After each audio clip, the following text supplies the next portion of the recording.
Hybrid meeting. Participants in the room, please do not join the meeting in Zoom. Virtual participants, if you lose connection at any point during the meeting, you can reconnect by clicking the link or calling the number in your original email.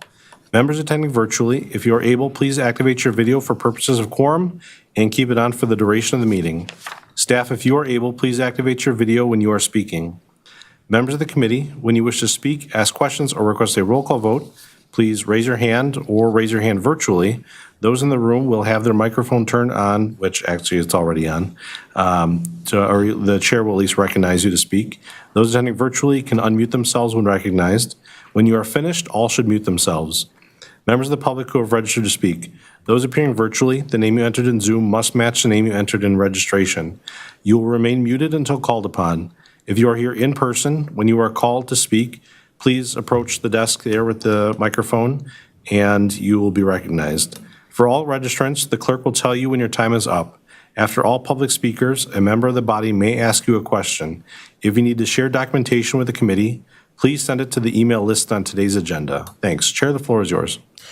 Thank you. Do we have any notified absences today? Ms. Farley is a notified absence. Thank you. Can we do the roll call, please? Sure.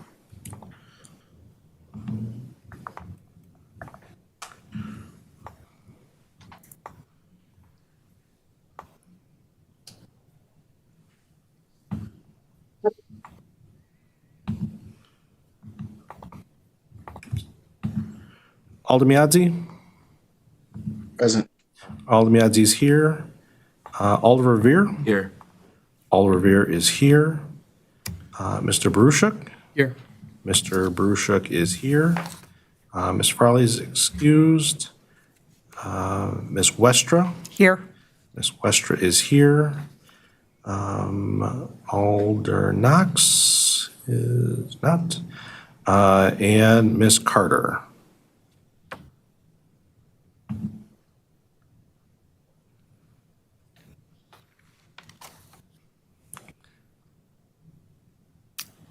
Sherry, I think you're still on mute. Okay, I'm here, but I also sent an email saying I have a scheduling conflict today. You did. I'll stay as long as I can, and I'll try to get a hold of Alder Knox. Okay. Thank you, Sherry. Thank you. Hold on. Chair, we do have quorum. Okay. So I called the July 17th, 2024 meeting of the Alcohol License Review Committee to order at 5:48 PM. First order of business, approval of the minutes from June 26, 2024. Move approval. Second. Any objections? Comments? Seeing none. Minutes approved. Approval of minutes for July 11th, 2024. Move approval. Second. Thank you. Any objections? Seeing none, the minutes are approved. Do we have any registrants for public comment? Let me double check that. Refresh it to make sure I'm not missing anyone.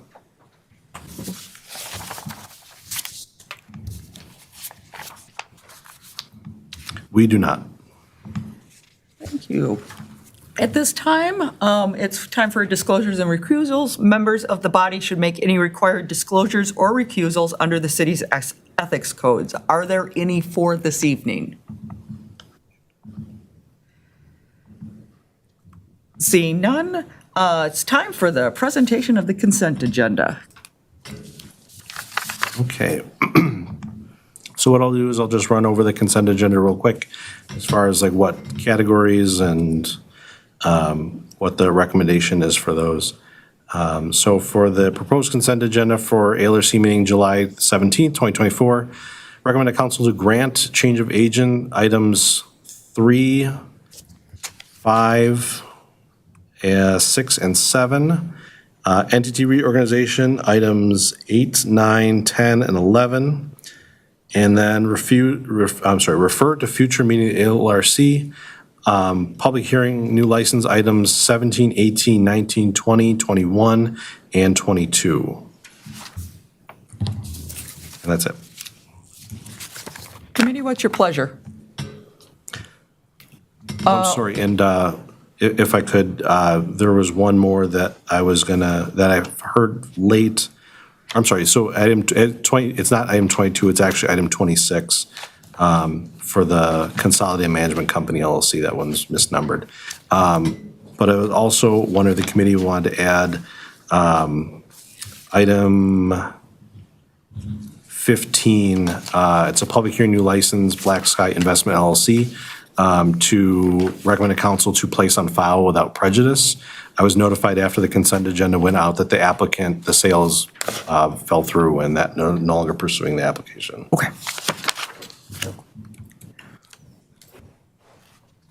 Alder Revere, did you have something for us? Yes, yeah, thank you, Chair. Deputy City Clerk already caught the typo that I was going to bring to everyone's attention, but I do have a question for the Deputy City Clerk. Yeah. Could you explain the re-referral for all of the Roundy's Pick and Save Metro Market stores and realizing that they missed their renewal? Yeah. How will this affect their being able to stay in business with a provisional license? Sure. Yeah, it's being referred because there's a lot of missing documentation that we received. Someone else in our office put these into Legistar before they were ready. They're missing background checks and all the supplemental materials. We only received the application and that was it. So they should not have gone to the committee, to the council to be introduced. And so they still need to get us that information. They've not returned that information to us. As far as I know, they don't yet have a provisional license, so they should not be selling alcohol, Wow, as far as I know. that's newsworthy. No. A lot of locations. Can I, on that score, Chair, if it's in order, can I ask our police department representative if Yes. the captain is aware of this? Please do. Captain Kamaski? Were you able to hear that dialogue? Yes, I was, and I don't know if all of the districts are aware of that or not. That is new for me. So, yeah, we can look into doing some checks to see if those entities are indeed selling alcohol or what they're doing. Very good. Thanks very much, Captain. Yeah, it looks like for some reason they were not on the expired report that came out. I'm not sure. I have to look into why that is.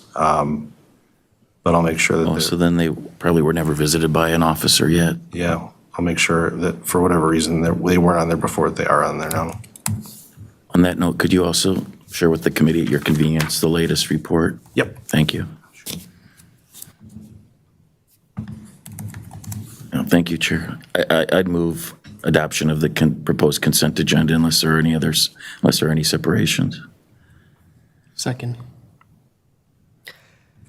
Okay, so we have moved the consent agenda. We have a second. Any discussion? Seeing none. Any objections to the consent agenda as is?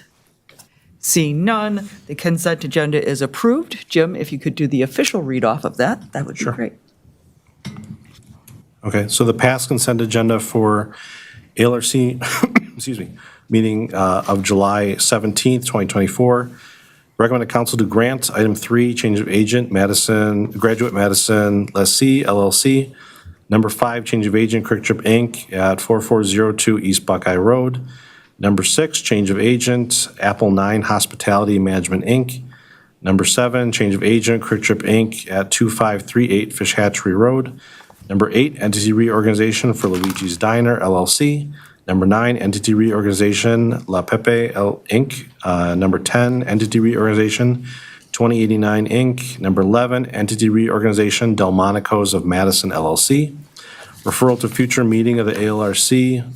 Number 17, public hearing new license, Mega Marts LLC. Number 18, public hearing new license, Ultimate Mart LLC at 261 Junction Road. 19, public hearing new license, Ultimate Mart LLC at 2502 Shopco Drive. Number 20, public hearing new license, Ultimate Mart LLC at 1312 South Park Street. Number 21, public hearing new license, Ultimate Mart LLC, 3197 Maple Grove Drive. Number 26, public hearing new license, Consolidated Management Company, and this is at the request of the Alder and the Neighborhood Association. And lastly, refer to recommended council to place on file without prejudice. Item number 15, public hearing new license for Black Sky Investments LLC.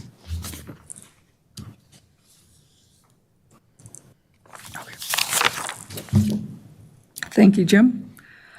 Next up, we've got operator's license.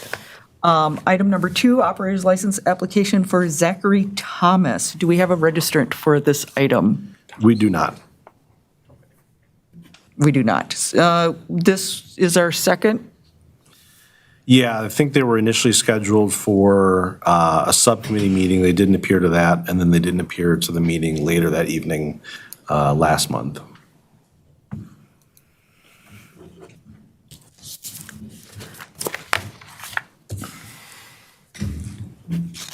Colin? I move to refer this to the next operator meeting. That makes sense? The subcommittee meeting? Yeah. The committee typically doesn't do that unless they request to go on the subcommittee, but you're certainly welcome. Because I think he was supposed to be at 1, but Yep. I'll pass. Just Okay. if anyone else has an idea.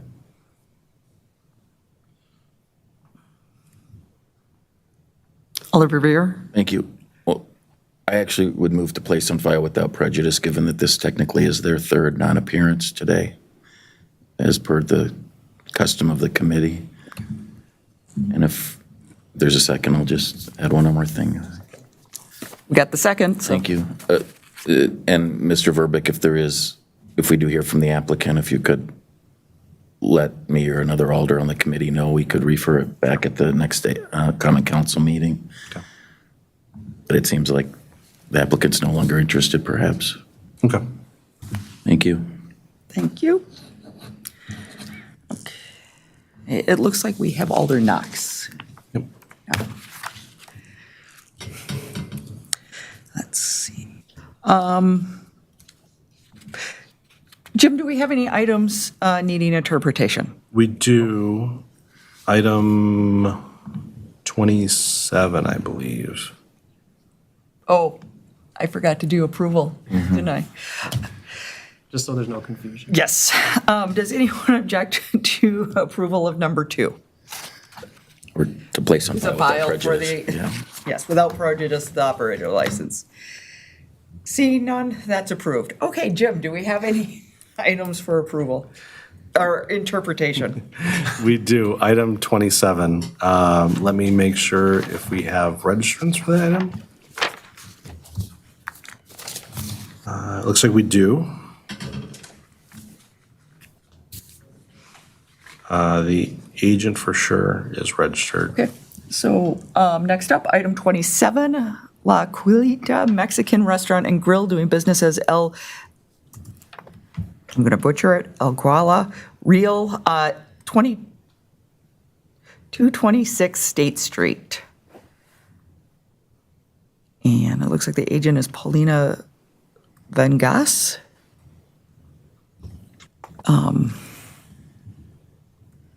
Okay. Let's see. That's weird. Okay, let me see, Zoom. I don't see anyone in Zoom. I'm sorry, that name, the name I had was.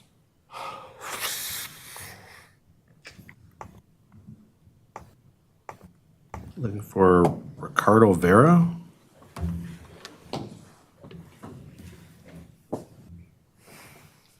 The Ricardo Vera here?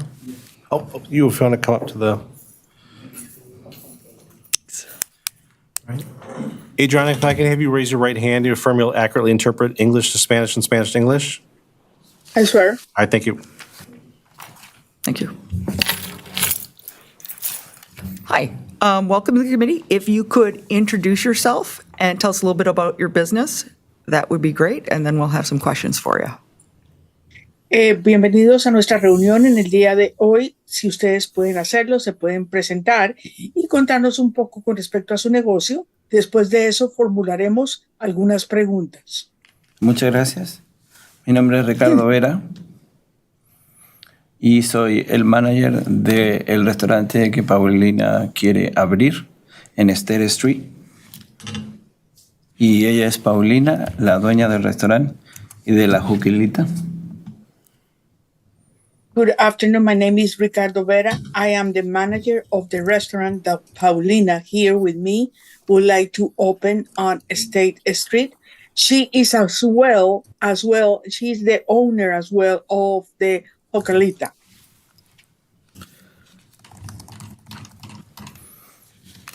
Okay. Before we get into some questions from the committee, just some general questions. Did you contact the alder of the district to discuss your business plan and concept? Tenemos algunas preguntas generales antes de ir a hacer preguntas más específicas. La primera pregunta general es, ¿ustedes contactaron a su concejal del área suya de la ciudad con un plan general de negocios antes de cualquier cosa? Sí, yo lo hice personalmente. Yes, I did it. I did it in person. Okay. Did you have an informational session or open house for the community?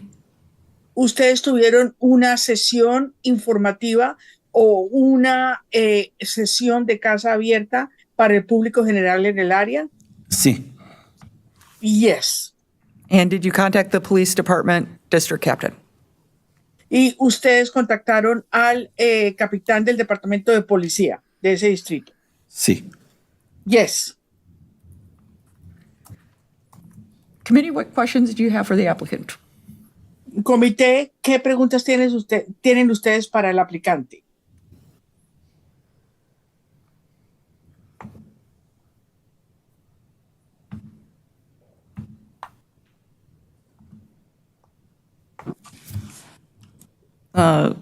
Colin? Hello, Colin. Colin. Hola. So I'm just gonna check to make sure I understand the hours. Is it 11 a.m. to 9 p.m. Sundays, 11 a.m. to 10 p.m. Monday through Wednesday, and 11 a.m. to 2 a.m. Thursday, Friday, and Saturday? Quiero entender claramente cuáles son las horas que ustedes intentan tener abierto el negocio. Empezamos por domingo, de 11 a 9. Lunes, martes y miércoles van a abrir de 11 a 10. Jueves, viernes y sábado, la misma hora de apertura con un cierre a las 2 de la mañana. Eso es correcto. That is correct. Thank you. This is mainly a restaurant, right? Este va a ser un negocio principalmente de restaurante, ¿no es cierto? Es un restaurante familiar, sí. Yes, it's what we consider a family restaurant.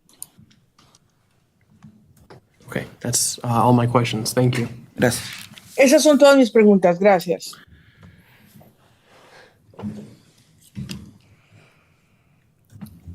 Committee, are there any other questions for the applicant?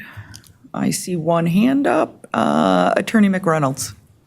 De nuestro personal, el abogado McGrath quiere hacer una pregunta. Thank you, Chair. My question is about some of the information on the application that was left blank. Mi pregunta específicamente es con algún tipo de información en la aplicación que se dejó en blanco. So, for example, number 16 on the application asks for the date of registration, the state and date of registration of your LLC. That's blank on the application. Could you please tell us that information now? Ok, en el objeto número 16 de la aplicación pregunta por la fecha y el estado de la unión en donde ustedes registraron su compañía LLC. Lo dejaron en blanco. ¿No lo pueden decir ahora? ¿Te acuerdas que ella fue la que registraste tu compañía? Febrero 2022. Febrero del 2022. February 2022. Es Juquilita, ¿verdad? Creo que sí. Thank you. The next blank part of the application was number 18.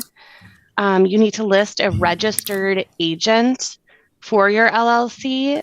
This does not have to be the owner or the liquor agent, but it has to be the agent that would be your legal agent for service of process. Could you tell us who that person is? El objeto número 18 de la aplicación es el nombre de un agente registrado. El agente registrado no tiene que ser la misma persona para la cual va a salir la licencia de licor a nombre de, pero tiene que ser una persona que estuvo registrada cuando se empezó, o sea, cuando ustedes empezaron el proceso de registro de la LLC o su negocio. ¿Ustedes no pueden decir el nombre de esa persona? La única persona que ha estado en tu compañía eres tú, ¿verdad? Sí, correcto. Ella como dueña es la única persona que ha estado en esa compañía. So, Paulina? Sí, correcto. Paulina, as the owner, is the only person that has been dealing with everything that has to do with the company. Okay, so Paulina is the registered agent. Entonces vamos a listar a Paulina como el agente registrado. Es correcto. That's correct. Okay. And then my last questions are about question 34, 35, and 36. Con Those respecto a were- preguntas 34, 35 y 36. Those were all left blank. Were they Todas se left dejaron en blanco. blank because you didn't understand the question or didn't know how to answer or just forgot to answer? Esas preguntas 34, 35 y 36 de la aplicación que fueron dejadas en blanco, se dejaron en blanco porque no entendieron la pregunta, se dejaron en blanco porque no conocen la respuesta. ¿Nos podrían explicar? Si nos podrían, por favor, repetir las preguntas para nosotros recordar cuál fue el motivo. Okay, would you be able or so kind to repeat the questions so we can remember what those questions are? Yeah, I can do that. And then I don't know, Jim, if you have the ability to send a copy of the application or give them a copy, that might be easier Gracias. to read along. But number 34 is, I understand we must file a special occupational tax return. And then there's the form listed, TTB form, before beginning business. La primera pregunta tiene que ver con respecto a que ustedes tienen que archivar una forma TTB, la forma TTB formulario del Departamento de Impuestos. Hay que archivarla antes de empezar negocio formal. Ok, nosotros no la dejamos en blanco porque no lo hemos hecho y no sabíamos que teníamos que hacerlo. Okay, so that item was left in blank because we didn't know that we had to do that, thus we have not done it. Okay. So I guess part of my concern is that, first of all, this was not a complete application, but also if you don't understand some of these requirements, and that's why you didn't check the box that you understood it, I'm just concerned about your, your understanding of how to operate this business. Okay, esta pregunta tiene que ver con una preocupación que yo tengo cuando yo veo esta aplicación que no ha sido completada. Porque lo que me preocupa es que al no entender los requisitos, ustedes pueden llegar a no entender cuáles son las regulaciones y los requerimientos para operar su negocio. Esa es mi preocupación. Sí, Paulina es la primera vez que ella aplica para una licencia de alcohol y está en proceso de aprendizaje sobre cómo funciona y también cómo se aplica y todo lo necesario, así como las regulaciones. Es en teoría su primer negocio. Okay, I can understand your concern. Is Paulina's first business. It's the first time that she's going to apply for a liquor license. And she is trying hard to understand and do all the learning curve in order to be able to understand the license, to understand the requirements, the applications, and the forms of operation. Okay. So, I mean, those are my questions. I don't know, Jim, if you need affirmative answers for those questions before you normally would accept an application and even bring it before the ALRC. It should have Okay. been checked, yes. Sí, estas son mis preguntas. Entonces le pregunto a Jim que no sé cuál será, si esto tuvo que haber sido completado y entendido antes de haber presentado la aplicación o si se puede presentar así antes de presentar la petición de licencia ante el comité. Jim contestó que esto se ha debido completar antes de haber llegado al día de hoy. So I would recommend to the committee a couple of options. Maybe one is you could refer, two is maybe you could table this and Paulina could read this over and think about, what she wants to answer. And then once she completes it, maybe take it back up. But those are just possibilities. Entonces, en vista de esto, yo puedo recomendarle al comité lo siguiente, que por ahora se pare la aplicación hasta que Paulina conteste de la forma en que ella quiere y entiende las preguntas que no han sido contestadas. De otra forma, complete la aplicación y se retoma la aplicación en una sesión próxima. Pero estas son solamente recomendaciones. Thank you, Attorney. Ms. Carter. Yes, I'm willing to table this, but I have a question. Does the applicant think Paulina would be able to review that and answer it tonight? And if not, then I would like to refer it. Ok. Entonces, yo estaría más que dispuesta a suspender por ahora la aplicación. Tengo una duda. La aplicante, Paulina, ¿podría completar completamente estas preguntas esta noche o tendríamos que, si no se puede, referirlo a una próxima reunión? Podemos completar las preguntas que quedaron.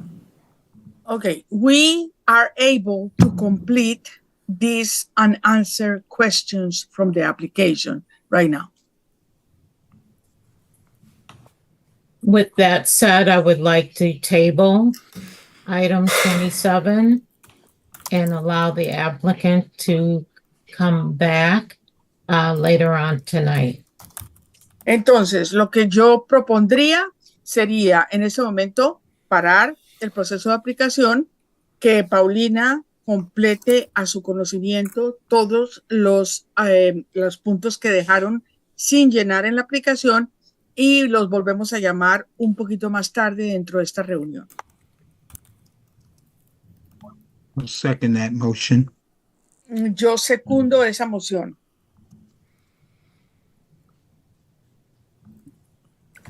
So we have a motion and a second to table this item till later in the meeting so that they can get some more information around this. Committee, is there any discussion before we vote on tabling? Can someone clarify with them what information they need to provide? Ok, entonces hay una propuesta de parar el proceso de la audiencia de aplicación para ustedes en este momento, de darles tiempo para que ustedes puedan llenar todos los objetos de la aplicación que no fueron llenados y volverlos a llamar a la reunión un poquito más tarde.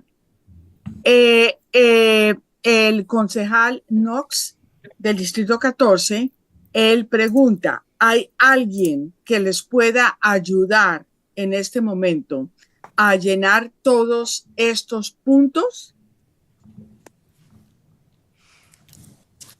Attorney McReynolds.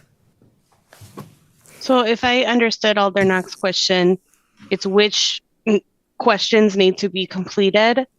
And they already gave the answers for number 16 and 18. So, if they want to fill in number 16 and 18, that's fine. Otherwise, we're looking at 34, 35, and 36. Entonces, si yo entiendo la pregunta del concejal Knox, ya me dieron las respuestas para 16 y 18. Ya lo pueden llenar así, si así es que quieren proceder. Lo que hay que llenar es 34, 35 y 36. Vice Chair. Thank you. So I'm a bit concerned. Number one, if we're going to table this to later in the meeting, I would want us to specify a time. Number two, I'm not sure who here can help explain the question in Spanish, because, okay, there's someone volunteering. I can. I guess that answers my question, if you'd be so generous to help with that. So I'll ask if there's a friendly amendment to set the time, table this item until 6:45 p.m., at which point we will take it up immediately following whatever business we're on at that time. Hay una petición para que alguien que se acaba de ofrecer, que está en el público, se ofreció a ayudarles, a explicarles 35, 34, 35 y 36, ¿correcto? Y lo otro es que se quiere hacer una enmienda a la agenda para volverlos a citar a una hora precisa de las 6:45 o después de que el negocio que se esté tratando a las 6:45, el asunto se haya terminado.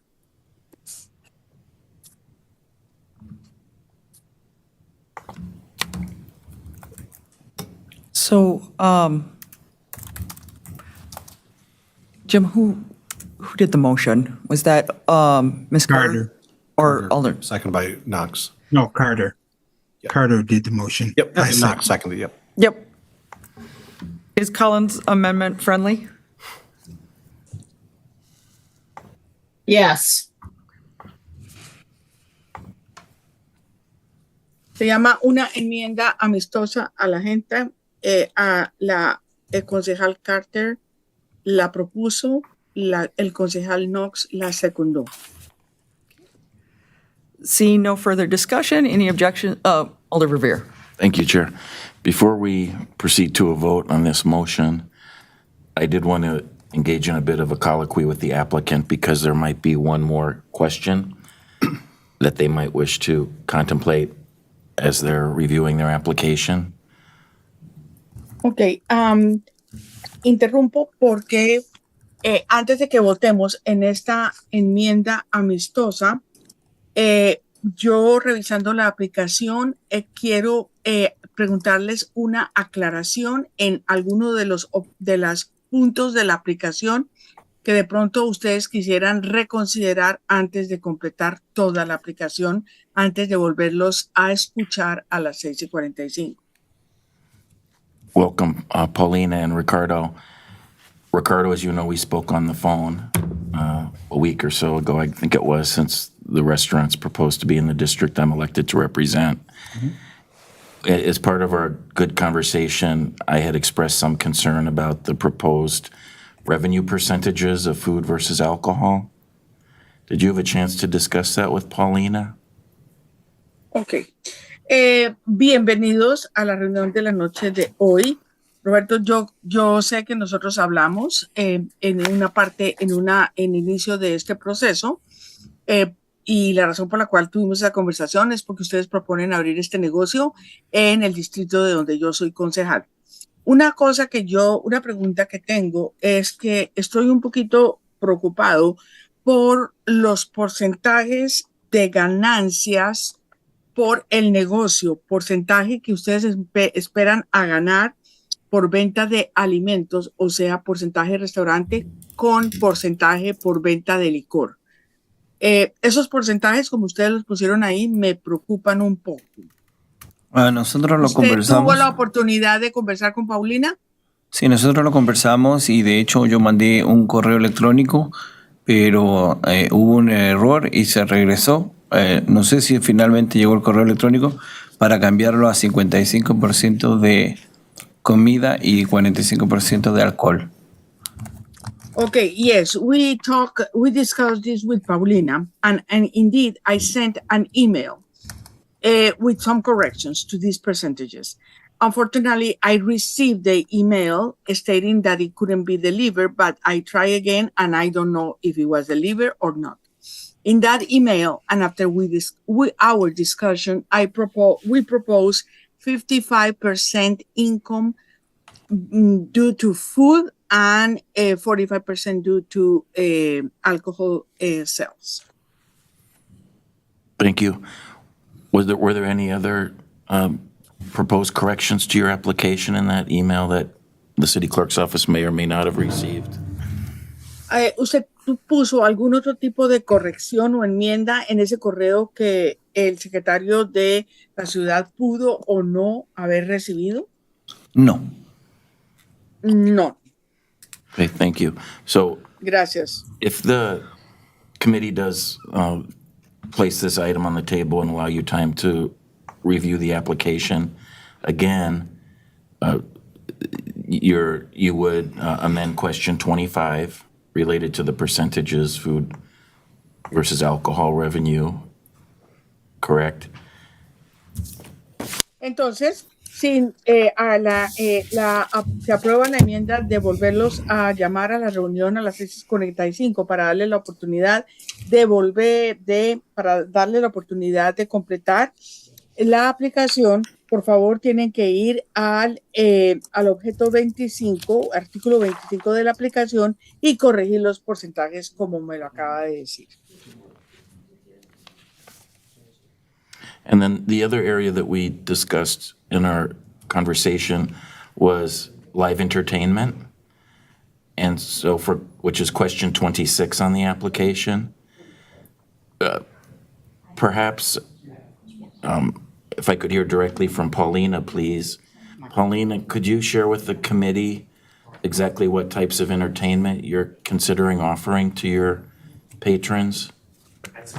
Ok. La otra pregunta que yo tengo tiene que ver con respecto a la pregunta 26, que tiene que ver con la pregunta de si el establecimiento va a ofrecer entretenimiento en vivo. Y a mí me gustaría que contestara Paulina como tal. Paulina, ¿qué tipo de entretenimiento usted propone que va a ofrecer a sus clientes? Hola. Hello. Pues solamente sería como una música relajante, como un violín. Ahorita pusimos karaoke, pero pues no pensamos en ponerlo por ahora porque pues va a ser un negocio nuevo, pero pues solamente estamos pensando en una pues en una música relajante para que el cliente se sienta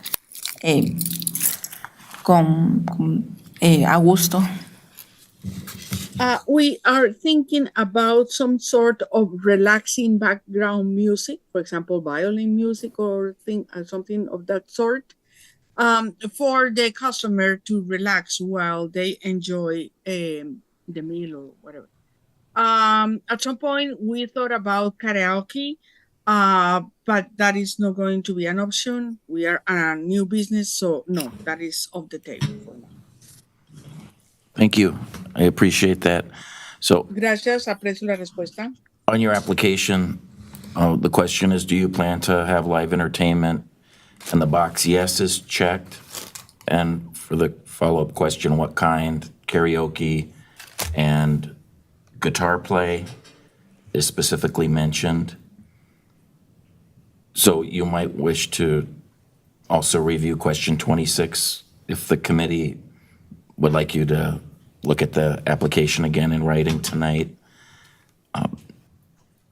Before I proceed, Okay, I'll let the entonces- interpreter go ahead. Yeah. Ok, entonces, de la forma en que ustedes contestaron esa pregunta número 26 fue lo siguiente. Usted propone ofrecer entretenimiento en vivo y usted dijo sí. ¿Qué tipo? Música. Y usted puso guitarra y puso karaoke. Entonces, yo creo que en aras de lo que me acaba de decir, usted también debe enmendar o corregir esa respuesta a la pregunta 26. Yeah, so I personally have no objection to you offering live entertainment. I think that would be just fine. But I wanted to make sure that you were aware of the Madison ordinance that requires that you come to our committee with a separate entertainment license application if you wish to do something besides karaoke or besides more than a one-piece instrument being played. So I just wanted to make sure that you understood that. So so if you wish to revisit, again, question 26, please do so tonight. But I mainly just wanted to repeat for you, Paulina, what I shared with Ricardo in our conversation, that if you want to do more than, again, karaoke or one-piece instrumental music or background music where there's no DJ, that's all fine without a separate entertainment license, but you'll need to come back to us if you want to do more than that for entertainment. Yo quiero hacer estas aclaraciones, Paulina, en aras de que no tengo ningún tipo de inconveniente en que usted ofrezca entretenimiento en vivo, pero también quiero que usted entienda que si usted llega a ofrecer entretenimiento en vivo, usted necesita una licencia independiente, tiene que volver a nuestro comité con una licencia para entretenimiento en vivo. Usted no necesita licencia si, como dice usted, usted tiene la intención de ofrecer música de fondo de un aparato de música o una persona única que toque un solo instrumento o karaoke. No necesita para ninguna de esas tres. Si usted va a querer un DJ o va a querer una banda, para eso necesita entrar al comité otra vez con la petición de una licencia en entretenimiento en vivo. Entonces, por eso le digo que considere la revisión de la pregunta 26. Thank you all very much. Sure, I'm complete for now. Thank you. Thank you. Alder Yo Knox. ya completé mis objeciones hasta este momento. Además, concejal Knox, ¿tiene otra pregunta? Yeah, I'm not certain if my comment is in order. I guess since this is discussion, I guess I was just wondering, is there a way we can be sure that an application is complete prior to LRC? I just think we're spending quite a lot of time trying to clarify, whether our application is complete. Is this something that should be discussed at another time?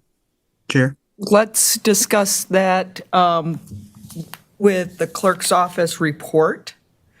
Okay. When Thank we you. get the report of the clerk's office, that would be the appropriate time to discuss that. All right. Thank you very much. Tiene que ver con una pregunta, un comentario que no puede ser o no relacionado con respecto a la cantidad de tiempo que se está gastando ahorita en discutir esta aplicación cuando ya debería haberse completado. Entonces, ellos están decidiendo sobre esto. Thank you, Chair. One last question. So someone has generously offered to explain the question to you in Spanish in the next 15 minutes before we come back to this. Do you plan to accept that assistance? Ok, pregunta es con respecto a, hay un voluntario en la audiencia que se ofrece a explicarles las preguntas que hay que completar. ¿Ustedes se sienten cómodos con completar esas preguntas con la ayuda de ese voluntario en los próximos 15 minutos hasta volverlos a llamar a las 6:45? Sí. Yes. Sí. Okay. Alder Knox, did you have anything else, or did you just forget to put your hand out? Okay, thank you. Seeing no further discussion, any objections to tabling this for like the next 15 minutes or till we get through the next item? No objeciones. Seeing none, we will bring you guys back up. Thank you. Entonces, nos volvemos a traer a escucharlos a las 6:45. Okay, up next, Jim, we don't have anything else for interpretation that we need to Correct. correct. Okay. So up next, we are back on the agenda in order is item number 4, change of agent for SBG Apple North. 8th LLC doing business as Applebee's Neighborhood Bar and Grill at 4710 Easttown Boulevard. Jim, do we have any registrants for this item? Let me double check.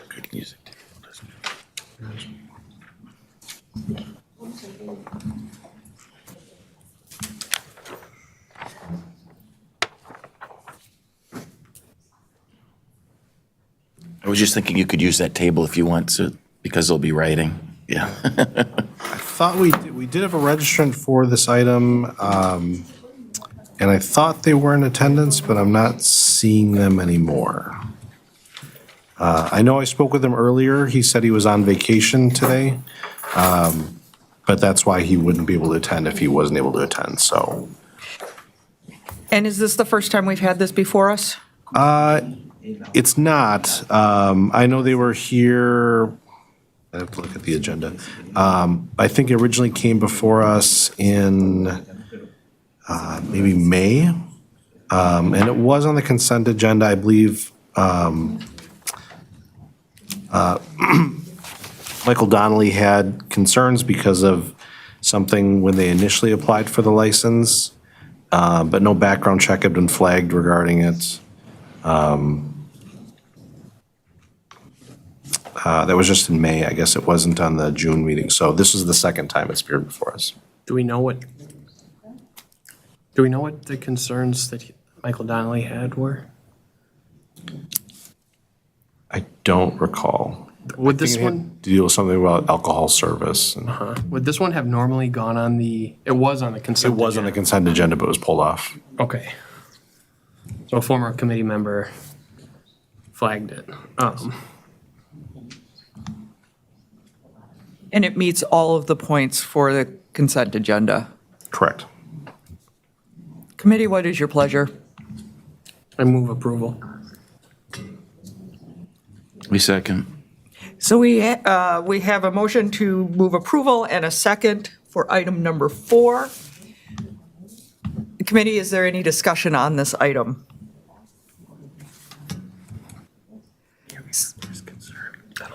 Seeing none, anyone have any objections to number 4 being approved?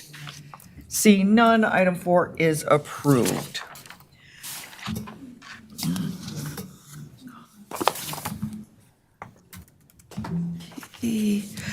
Next up, it looks like item number 12, an entity reorganization for Wisconsin Fine Wines and Spirits LLC, doing business as Total Wine Spirits, Beer and More at 400 West Town Mall.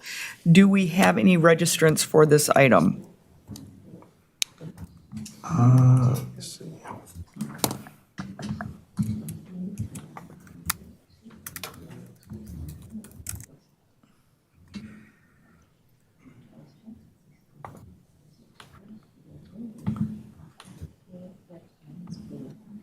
We do not. Okay. Jim, can you explain why this one was not on the consent agenda?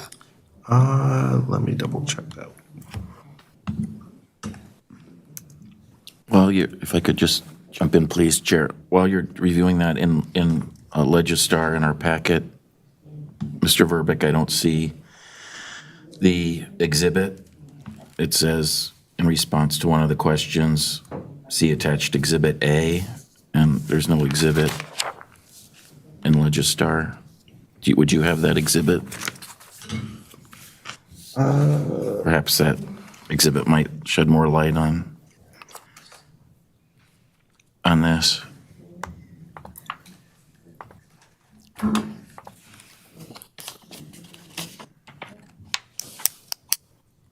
In respond, if you don't mind me continuing. It No, says, go ahead. after this change, how many total officers, members, directors will be in the organization? 4. So it didn't meet that 50% usual criteria, so I'm a little confused why this wasn't on the consent agenda as well. Yeah, Is there an exhibit there, Jim? there is exhibit. It's just the listing of all the other, Officers? all the other officers and locations. Yeah, I think this should have been on the consent agenda. I'd move to grant then. Second. So we have a motion to grant and a second. On item number 12, any discussion? Seeing none, any objections? Seeing none, no, item number 12 is approved. Next up, we will take up item number 13 and item number 24. 24. Item number 13 is an 18-plus Center for Visual and Performing Arts license for C-Note LLC doing business as Liquid at 624 University Avenue. Also, item number 24, which is their new license for a Class B combination liquor and beer. Jim, do we have any registrants for this item? We do. We have Benjamin Shirley is registered in support. We also have additional registrants beyond that as well, also in support. Okay. And you are? You're Ben?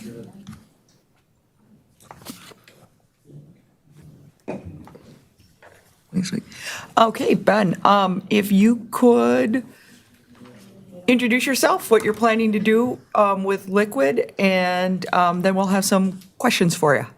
Sounds good. My name is Benjamin Shirley.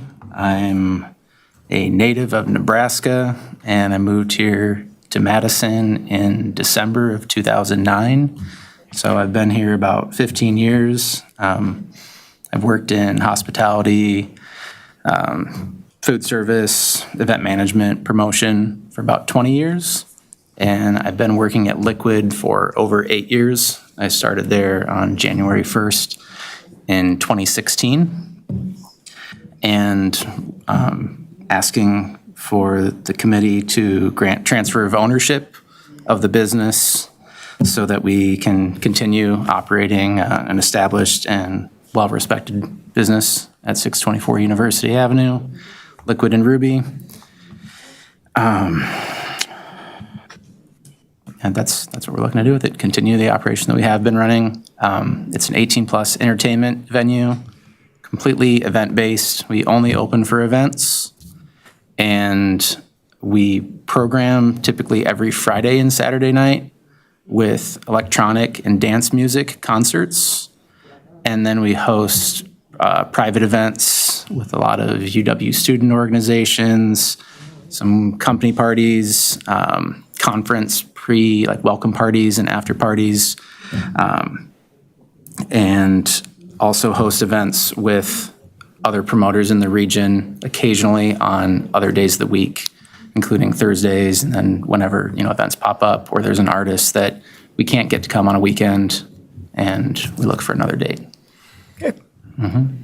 Did you contact the alder of the district? Yes, I did. Thank you.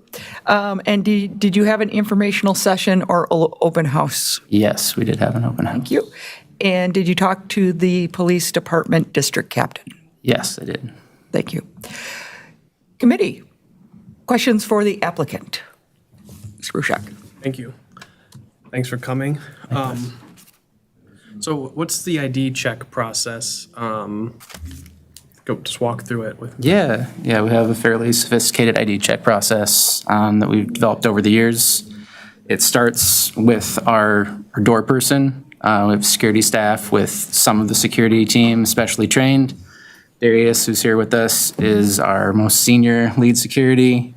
He's been working at Liquid. We were just trying to determine exactly when he started because it goes back before our current HR system, 2018, 2019, so about 6 years. That ID check is the primary ID check. And we also do kind of an attitude, just make sure people are sober, that they're not going to cause any problems, they're cooperative and respectful. And then from there, a patron will come inside and have a second ID check using Patron Scan, which is an electronic ID verification and logging system. We were the first establishment in Madison to use that, and now it's a fairly common and respected process or system. Anyone who's under 18 gets an X on their hands, and anyone who's over 21, or sorry, under 21 gets an X on their hands. Anyone who's over 21 gets a wristband placed on their wrist, on the right wrist, just so that our bartenders have an extra layer of check. Okay. Yep. And so that Patron Scan, that's the system, the city attorney sent a letter about 2 years ago to establishments in the area recommending the use of a particular scanner. Patron Scan is the one? Probably, yeah. Okay, that's the up-to-date one. Anyone who Yeah. remembers can answer. But other than that, no further questions. Thank you. Thank you. Alder?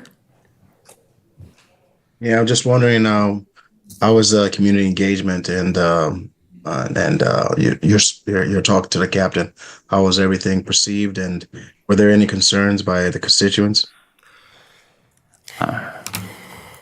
No, not to my knowledge. I talked with the captain, went very well.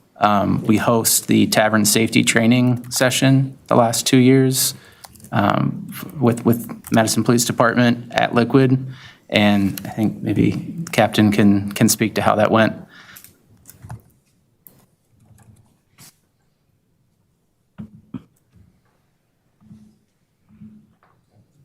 Sure, yeah, I can jump in here. Yes, myself and another officer on our community policing team met with Ben and his staff extensively for this process.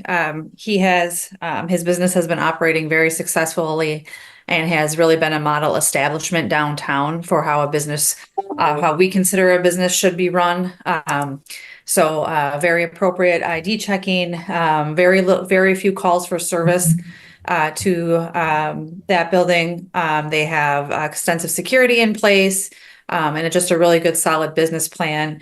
And they have hosted us to our tavern safety training that we offer twice a year to bars and their staff. Liquid has hosted that for us, has welcomed us in, had all the other staff from the other area establishments come in, and we've had a very good relationship with them, and I have absolutely no concerns about them continuing as they have already been operating. Thank you for that. If it's not too late, motion to grant.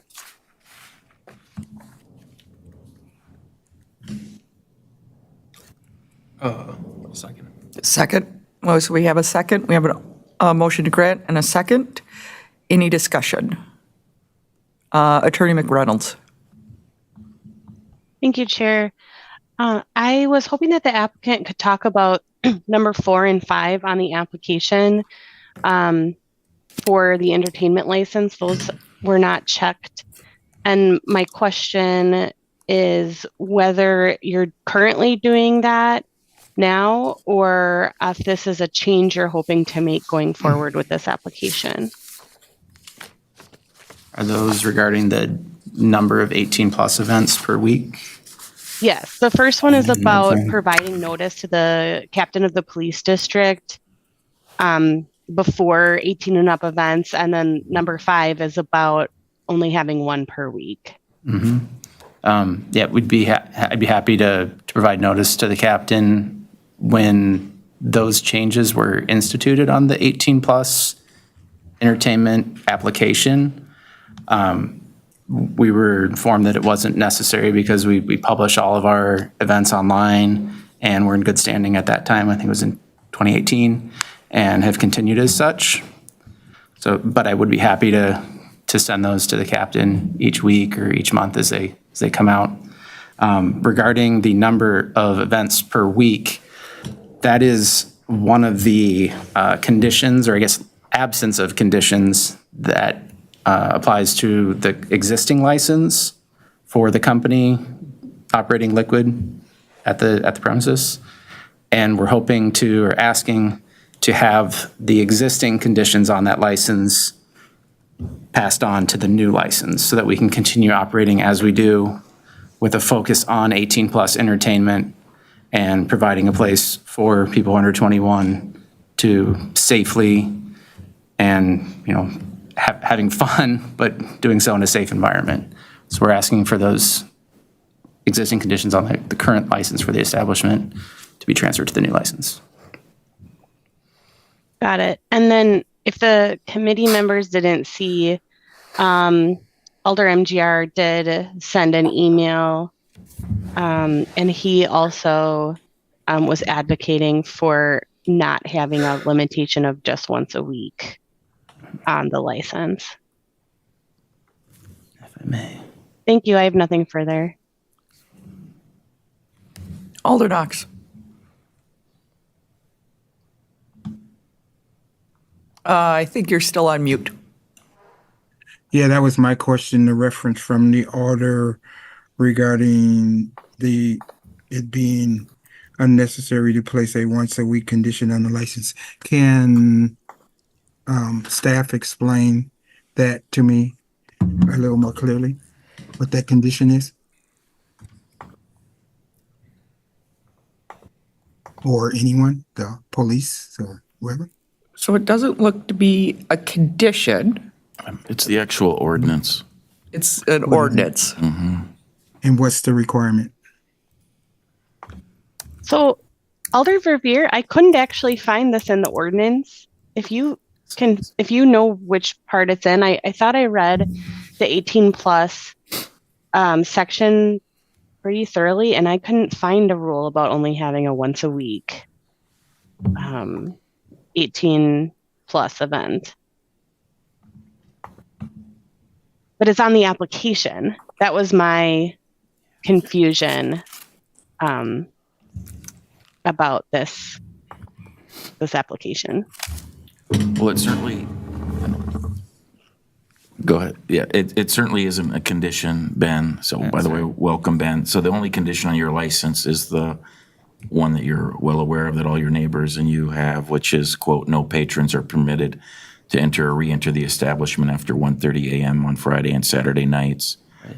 And I would, of course, strongly suggest that that be part of the motion that's on the floor, is to continue that one condition. In terms of the 18-plus entertainment ordinance, which I was the sponsor of back in the dark ages, we had all sorts of very strict conditions on there. One, to satisfy concerns of the Madison Police Department, and two, to satisfy the state statute that we were perhaps going out on a limb, utilizing to allow for an 18-plus Center for Visual and Performing Arts licenses in Madison. And so in my conversation with you, Ben, and you discussed this with me, I thought it was one of the kind of archaic provisions in the ordinance that I had been intending to amend or propose amending, but I haven't pulled up the ordinance yet, Attorney McReynolds. But if you have the ordinance in front of you, the only requirements besides IDing those under 21, et cetera, all that, is notifying the police commander.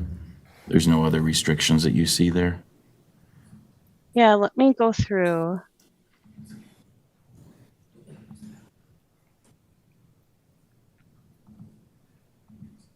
Well, some of the restrictions are to be considered for this license. You have to pay a fee to performers. And it's the half hour before and after. The people who are 18 and over but not yet 21 are only allowed onto the premises one half hour before the performance, and they can only stay 1/2 hour after. Then we've got the definition of live entertainment. Then it's talking about the application. I'm just like reviewing it one more time to make sure. I want to look at it. Like, Oh, would anyone like the? I can pull it over. Thank you. Yeah, it's sub 12. If anyone's taking a look. Let's see.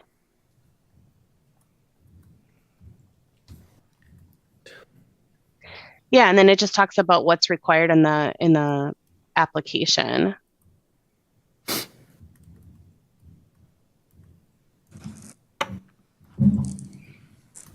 So this may be one of those ghost conditions.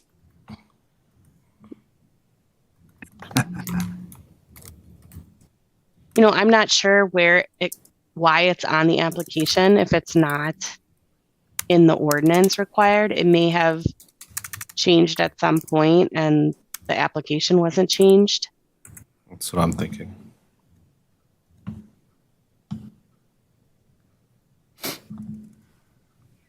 No, thank you, Attorney. Deputy City Clerk, is my read of their two current licenses accurate, that the only condition is that 1:30 a.m. restriction on weekends? Correct. So if I could ask the applicant, Ben, do you think have you seen this in writing on one of your licenses hanging in the establishment, or The once per week? yeah, where do you, No, I've only seen it on the application, and that's why I didn't check the boxes, because I didn't. so there's, so you consistent with what I don't, understand. there's nothing in your office or anything that you've ever heard from Michael Hurl that there was such a restriction? That was just because you saw it on what Right. apparently is an error on our application? That's the only place I've seen it is on the application, and Yeah. only Well, since the revision in 2018. My thought is perhaps I amended this ordinance already and don't remember. And that was a restriction back originally. Yeah. When were our applications last updated? Jim, are there dates on them? 18 maybe? It's 9/2018. Yeah. Okay, well, I'll research this further offline, but I don't think you need to worry about it. It seems like, Ben. Keep doing what you're doing. Yeah, our process and policies are built around that, so it would make sense to operate in that capacity all the time. And to confirm, in your positive meeting you had with Captain Komoski, she confirmed that there was no need for you to email her every time you have an event utilizing the 18+ entertainment license. I believe so. I'll follow up. Captain, could you confirm, just so there's no confusion, would you like if the license is granted, would you like them to email you or someone else in your operation every time they have a concert? Or not No, thank necessarily? you. No. Okay.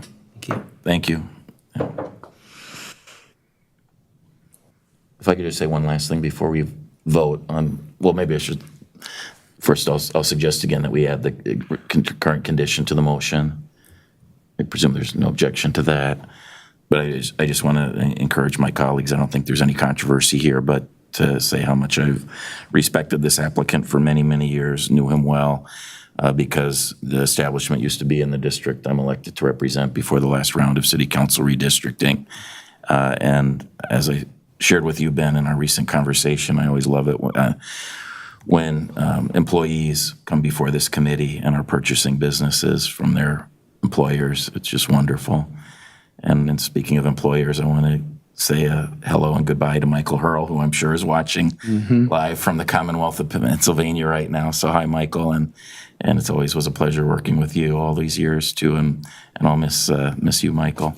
So anyway, good luck and best wishes. I don't think you need the luck part, Ben, but anyway, congratulations. I'm very happy for you, and keep running a great operation. Thank you. I will. I'd like to say thank you to Michael as well. I was very fortunate to find myself in a great operation to begin with, where I could learn and grow in my career. So thank you. Thank you, Chair. Thank you. Before you vote, I mentioned that there are other registrants. They're all available to answer questions. Max Cook, Riley Gasurowski, and Darius Johnson are all in support, available to answer questions. All employees, correct? Yes. Yep. Thank you for being here, guys. Alder?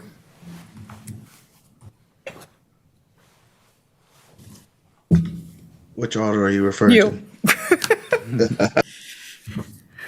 Oh. Yeah, I just wanted to point out, I think I might have found the ordinance. I think it's Madison General Ordinance 38.07.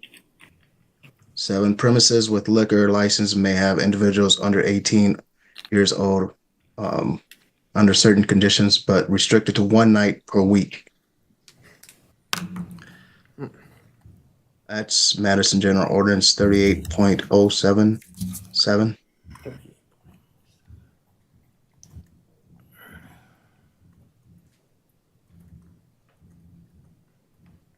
So yeah, if we wanted to amend it, the motion to reflect what Mike Revere was saying, and we can definitely do that and go ahead and approve this. So the change would be to add the condition for 1:30 a.m. with approval? Yeah, yes.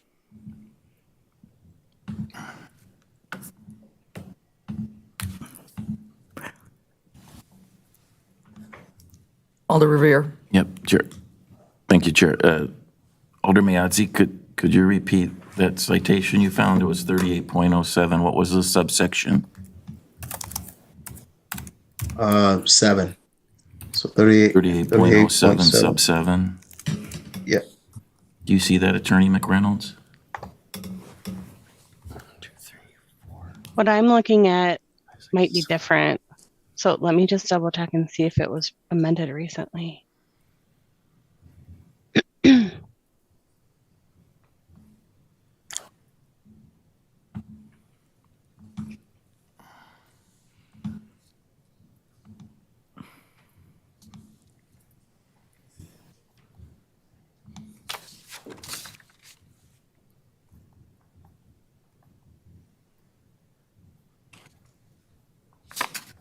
So sub 7 is about selling or serving on a public street.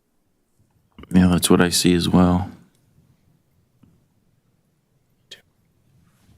So Alder Miadzi, if you could maybe email me what you're looking at, I can try to figure out where that's coming from. I can do that. Thank you.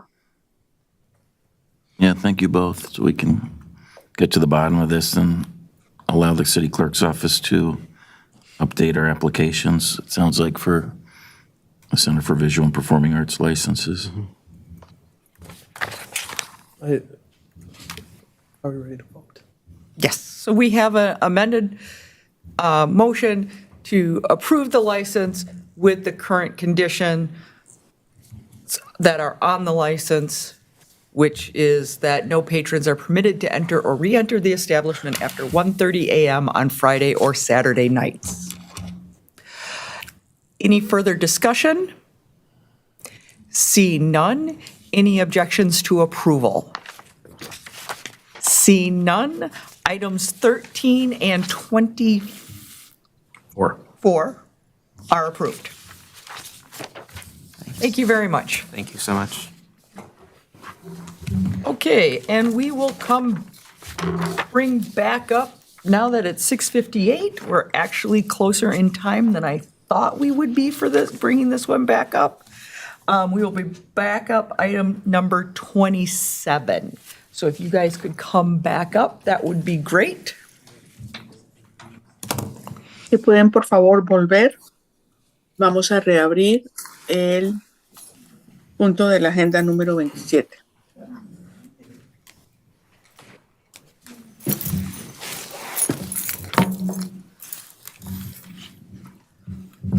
Thank you. Committee, what is your... Gracias.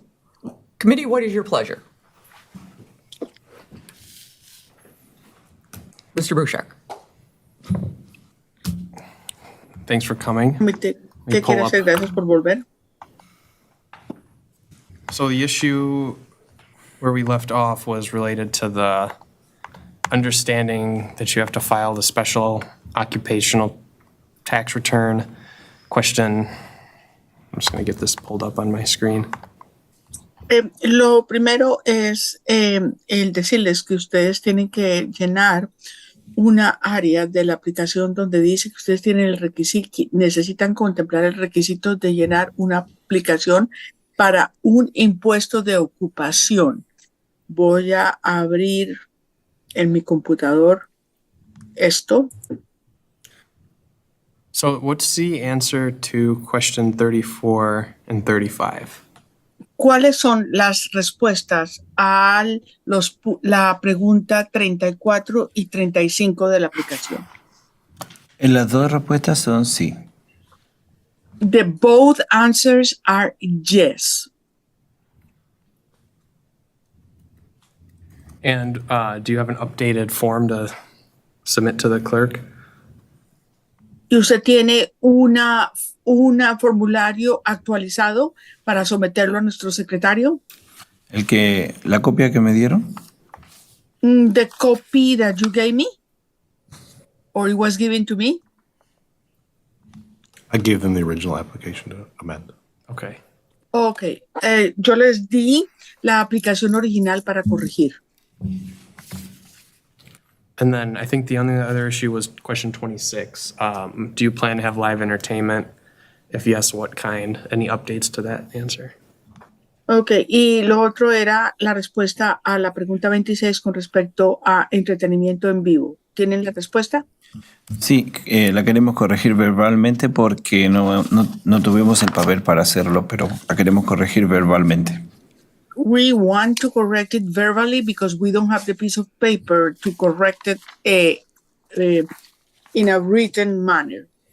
Y de acuerdo a que no necesitamos licencia de entretenimiento para karaoke o música ambiental, no vamos a aplicar por licencia de entretenimiento. Okay, so we are not going to, since we do not need any entertainment license to offer karaoke or background music, then no, we are not going to file for entertainment license. Okay, so just to be clear, background music has to be limited to one instrument.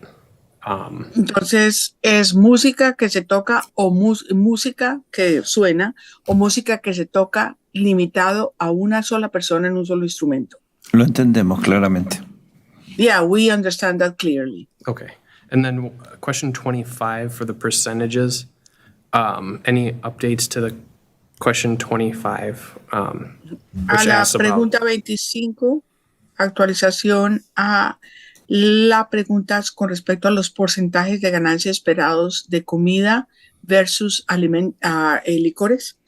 Lo mencionamos antes y queríamos corregirlo a 55% comida y 45% alcohol. Lo habíamos hecho mención antes. Okay, we had mentioned that before, a 55% food revenue, 45% liquor revenue. okay. Thank you. Gracias. No further questions from me. No hay más preguntas. Jim, did the former location, when it was Nick's, have any restrictions on their license? Let me look at that. ¿La localidad anterior tenía algún tipo de restricción en su licencia? Él va a mirar. And while you're looking that up, Attorney McReynolds. Y Chair. nuestra abogada levantó la mano. Thank you, Chair. I also wanted to confirm your answer for number 36.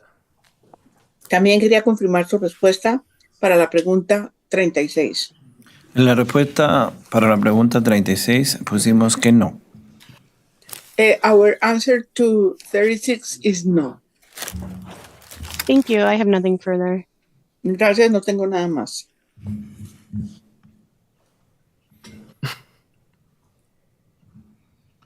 There were no conditions on that application. Okay, No hay ninguna condición en esa aplicación. thank you.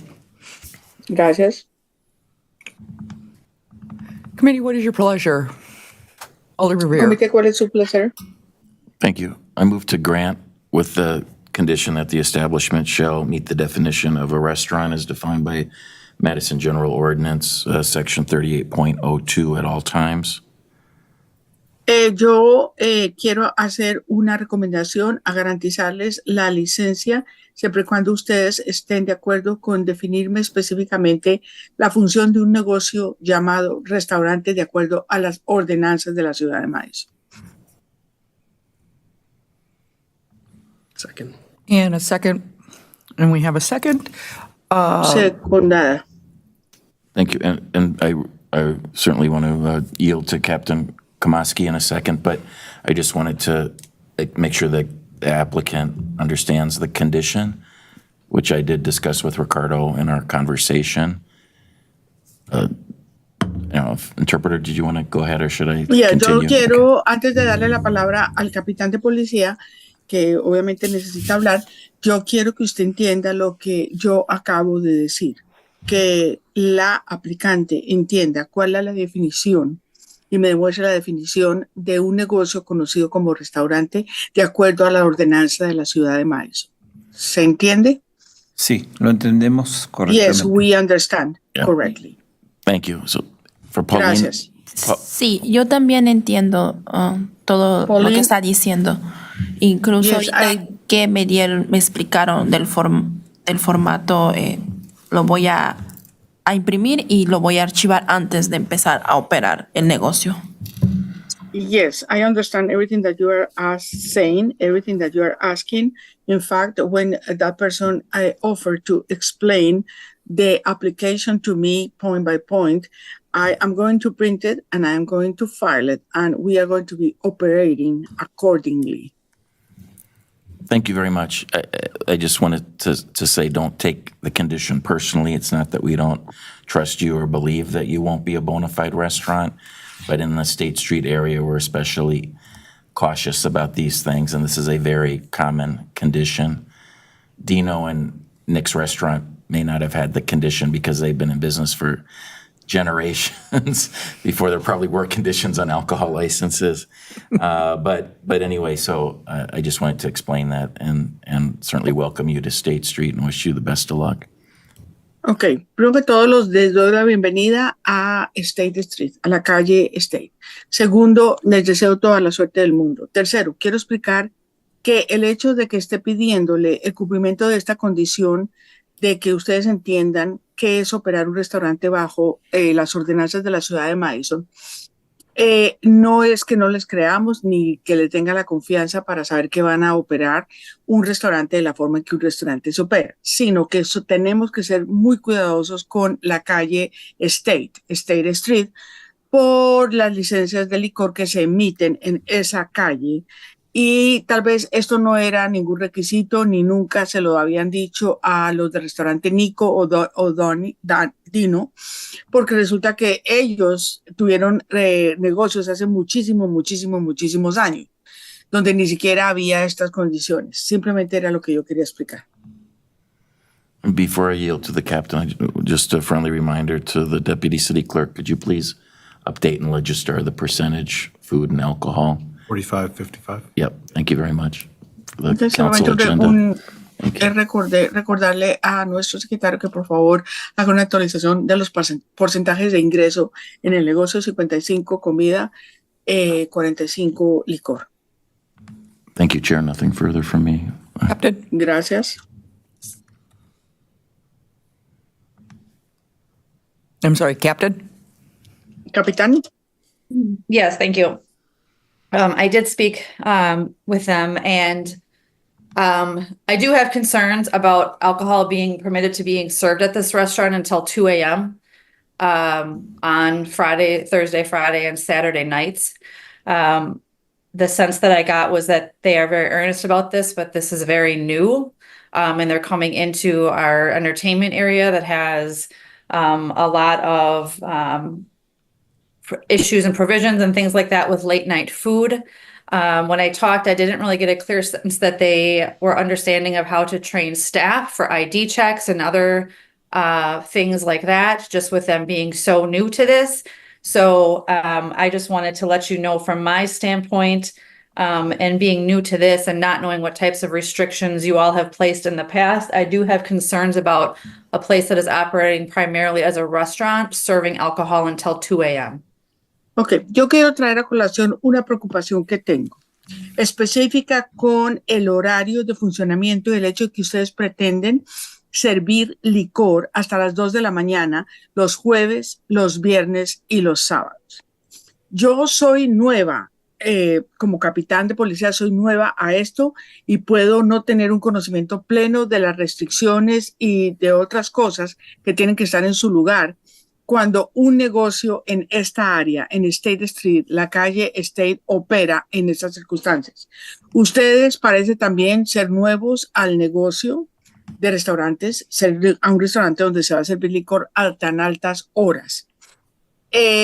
Específicamente tengo preocupaciones con respecto a si ustedes entienden y saben que ustedes necesitan entrenar a su personal para hacer todo lo que hay que hacer con respecto a chequear licencias de conducir, identificaciones, cuando se va a servir licor a tan altas horas de la noche, que todo el personal sepa qué es lo que están haciendo, qué es lo que hay, cómo son las regulaciones y qué es lo que se tiene que hacer.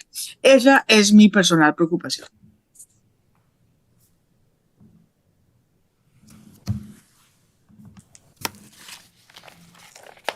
Thank you. Any further discussion? Alder Revere. Yep, thank you. I want to say Gracias. that I appreciate the captain's concerns very much. I think that they are well-placed, and that was a large part of the conversation I did have with the applicant last week, was that they be a bona fide restaurant and never morph, if you will, or become a bar or tavern or nightclub. So with that said, I would like to amend my motion, Chair, and add another motion that's somewhat common in the core downtown area, or another condition, I should say, that's common in the core downtown area, and that is that food shall be available at all times. The establishment is open. Hombre, aprecio los comentarios del capitán de policía. Creo que son unos comentarios muy oportunos. Esto hace parte de la conversación larga que tuve yo la semana pasada. Y por eso quiero decir que yo quiero cambiar, enmendar mi moción, mi aprobación de moción, para decir que nosotros le estamos dando la licencia de operación primariamente a un restaurante que va a ser operado como un restaurante. No va a ser un bar, no va a ser un club nocturno, ni va a ser una taberna. Va a ser un restaurante donde se permite servir licor. Y necesitamos que haya una provisión que se agregue que va a decir que ustedes van a tener comida, cocina abierta y comida disponible mientras el restaurante esté abierto. Eso quiere decir que jueves, viernes y sábado tienen que tener la cocina abierta hasta las 2 de la mañana. Fine with me. Okay, so that is considered friendly by the seconder. So that will be the Eso es motion. considerado y secundado y eso es parte de la moción. So that will be the motion on the floor. Any further discussion? ¿Algún otro tipo de discusión? Seeing none, any objections to approval? No veo alguna objeción a que se apruebe esta moción. Seeing none, motion passes. Thank you very much. Como no la apruebo, no hay ninguna objeción, la moción pasa. Es aprobada. Thank you, Adriana. Thank you. Congratulations. Thank you. Muchas gracias. Gracias. Thank you. Thank you. Gracias. Have a good evening. Que tengan buena tarde. Gracias. Up next, Excuse me. Oh. Can I get that paper? Yeah, that's the ¿Me puede original dar el papel, por application. favor? Esta es la aplicación original que se tiene que quedar con nosotros.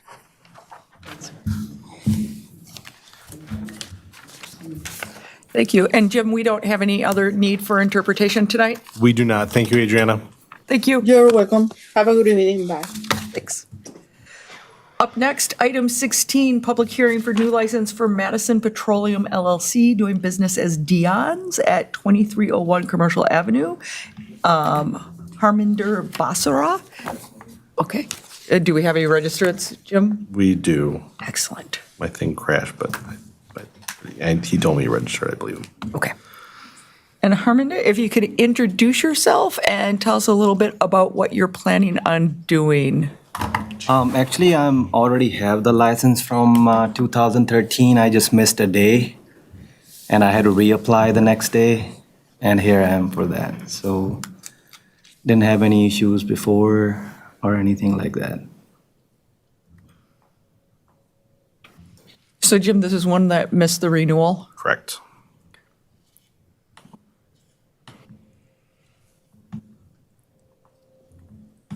Committee, so for the renewal process, do they have, in this case, do they have to go through all of the notices and community meetings and meeting with the elder and all of those things? They should, yes. Okay. So in this case, did you contact the elder of the district about this? Not yet, because I thought that it's just because I'm doing it for a while, so everything should be just the same. So, And did you have a informational session or get the orange sign? no, yeah, I have the orange sign. Yes. Yep. Okay. And did you have the orange sign up? Yes. Okay. And did you contact the district police captain at all? No. Mr. Burshak? Thank you. Did you make those contacts back in 2013 when you got the license originally? I think I did. Yes. So So the alder and the police captain would have been different people at the time than they are now? no, it's not that. It's just because I thought that I'm doing it for a while, so I don't have to go through the whole thing. So it's just, and when I was applying for that too, I was actually explaining that too. So, but if I have to go through that, then I would.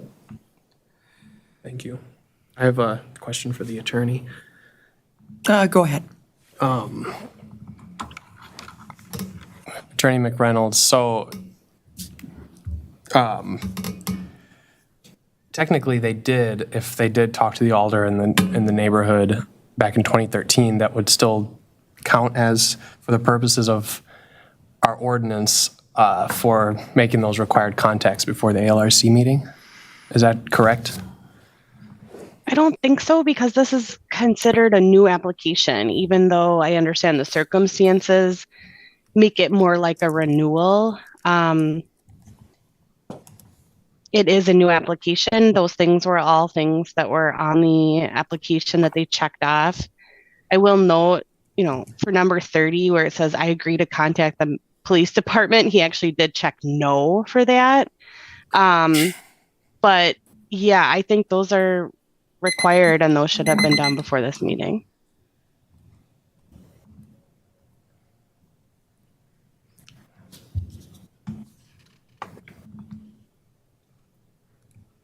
Alder Knox? Would it be in order to move for referral, or for them to come back at a time when they do have those conversations? I would say it's in order. Okay, I'll move. I'm actually going to second that. That was actually what I was going to ask too, and to please explain to them the reasoning why we're doing this, and so if somebody could explain that to them.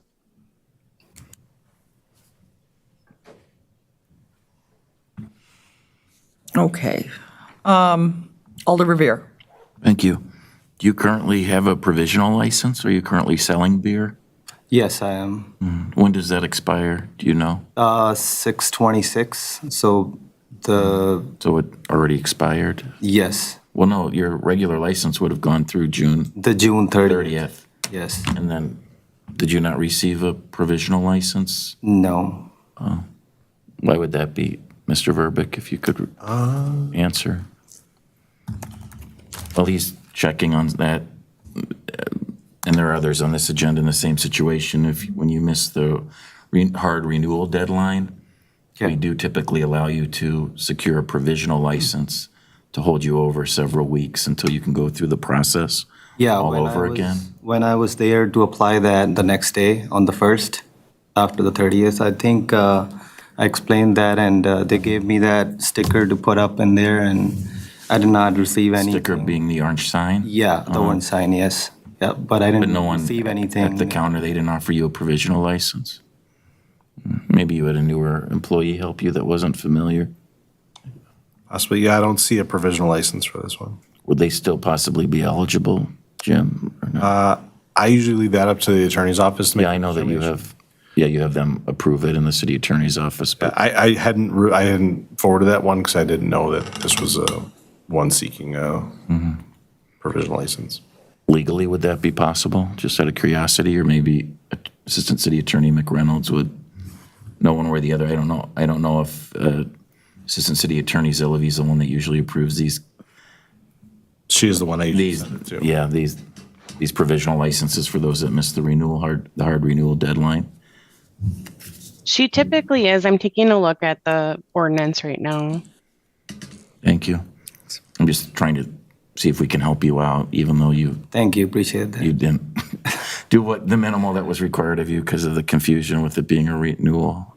Technically, not a renewal, but in your mind, a renewal. Attorney McReynolds is looking that up. Alder Knox, did you have a question or? Okay.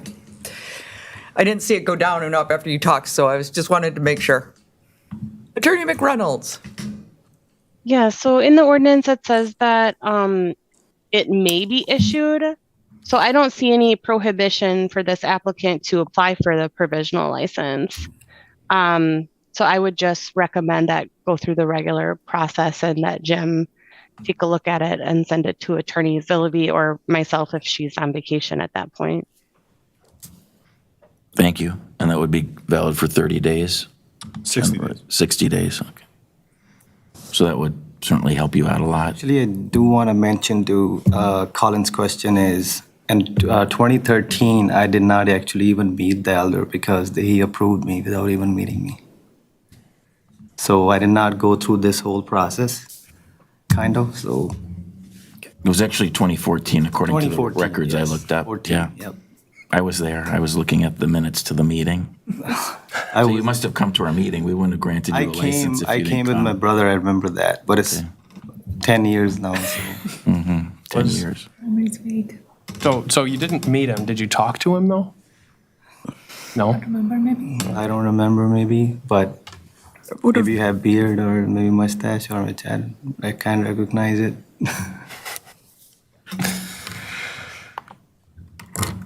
Did we say that we could file for a provision? It was actually former Alder Larry Palm. I was going to say, was it? I don't know if that rings a, so it does Yes. ring a bell, the name Yep. Larry Palm.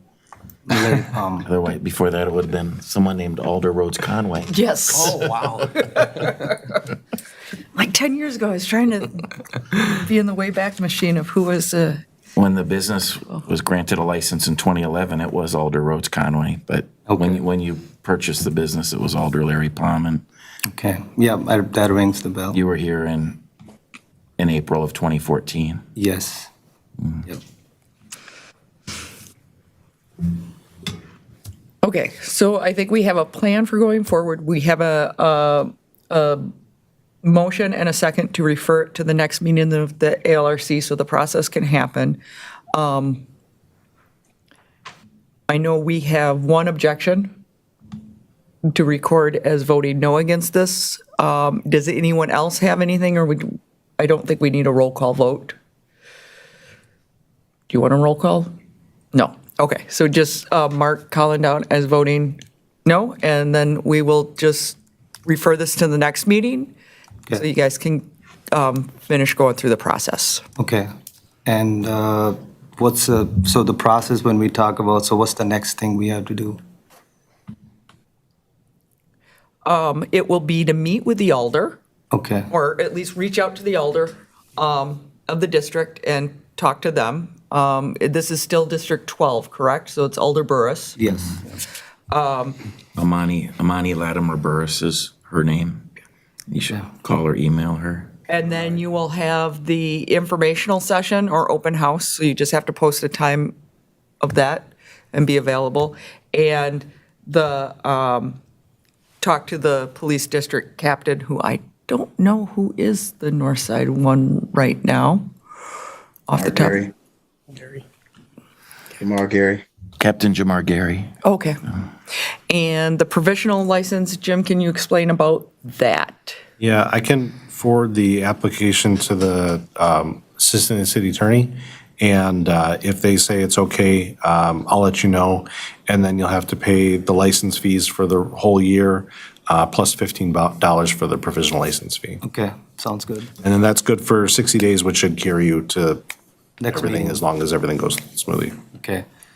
And the next meeting would be, August 21st, 21st. 5:30. Are we downstairs again? Yep, we'll be back Yeah, downstairs. In room 201 downstairs. okay. So to be clear, so the applicant doesn't need to present themselves to the clerk's office and actually complete a provisional application?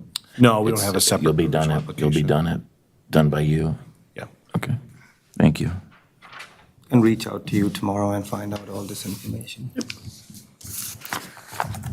Perfect. Thank you very much. Thanks so much. Thank you. Thank you. Okay, up next, I believe we are on item 23, which is a new license for On Regent Hospitality doing business as the Greenbush Bar at 914 Regent Street with the agent Samuel Brown. Do we have any registrants for this item? Being shut down again, so I'm. You should. Sam is the only one. Sam is I the have only the list one. right here. So, Sam, if you can tell us what you're going to do at the Greenbush? Certainly. I have some questions for you after that. Absolutely. Well, first of all, the pizza's staying the same. The Christmas lights are staying up. Nothing's changing.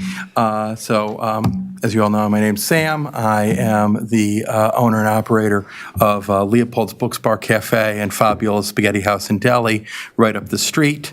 I've been working on Regent Street since I was 14 and have been managed my father's pizzeria there starting when I was 22. I heard that Greenbush Bar was looking for a buyer, and Regent Street wouldn't be Regent Street without the Greenbush Bar. So I leapt at the opportunity to kind of preserve this landmark here in Madison, and my plan is to operate it largely as is, just improve the hours and improve the staffing situation over there, and allow another generation of Madisonians to be able to go and eat there. Excellent. And we had a meeting. I spoke with Captain Friedman, spoke with both the alders for District 8 and also for District 13. And I believe I'm blanking on a question. We had a public listening session. You got them all. Yeah. Well, I sat through it a couple times today. One question I have for you, Sam, is are you just going to be doing pizza, or are you going to bring back more of a full menu? I think We are going to. post-COVID, they We are, kind of just went- the menu shrank during COVID. There's been a lot of requests for the calamari. I'm bringing back extensive appetizers and antipasto, but it's primarily still going to be pizza. Okay. Committee, do we have any questions for the applicant? Alder Revere. Thank you. Well, welcome, Sam, and thanks for keeping a Regent Street institution going. You're most open welcome. there. Speaking of institutions, you want to introduce the gentleman behind you as a Certainly. Regent Street institution? My father, Roger Brown, founder of Rocky Rococo's here in Madison in 1974, decided to join me here tonight. So It's good to see you. Feels like home. I wouldn't be here if it wasn't for his support. Thanks for keeping the hospitality industry going, the next generation. Really exciting. Very exciting.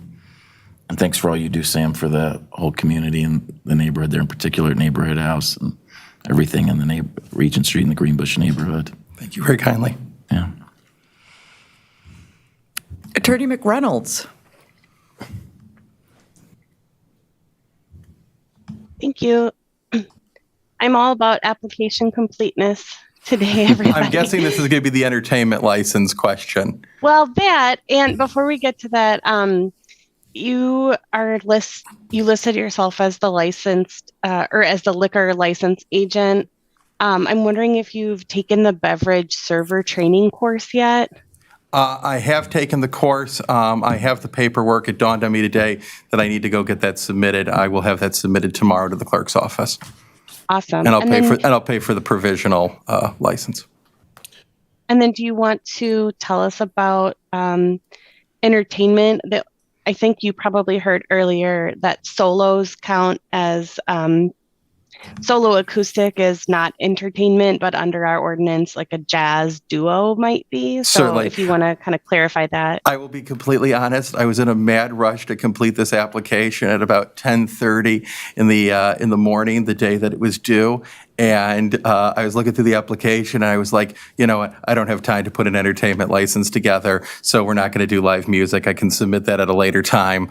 I clicked no, and then I realized just as I was looking at the application online that I had left that one sentence about still having some performances there. So X that.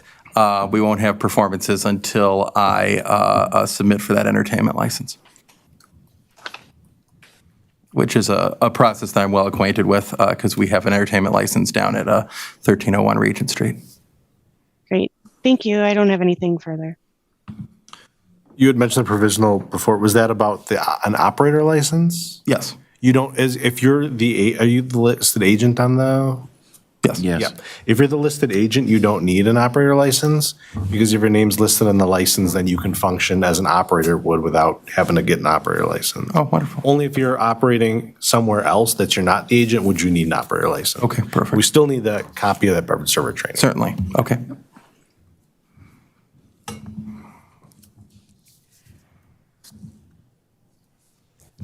I'm pleased to move to grant.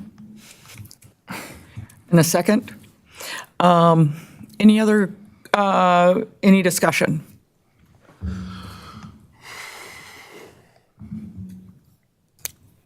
Seeing none, any objections for approval? Seeing none, congratulations. Thank you are very kindly, approved. Thank committee. you for sitting here Congratulations, this Sam. evening. And if you could bring back the appetizer of the roasted garlic. It is already on the menu. It is already on the menu. There will be a garlic confit clove with the, yes, that's coming back.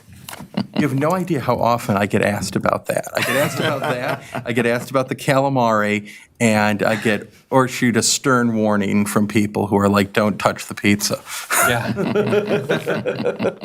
Greenbush was one of those places that I was most excited about the smoking ban for because it's in the basement and the smoke would just sit there. Yeah.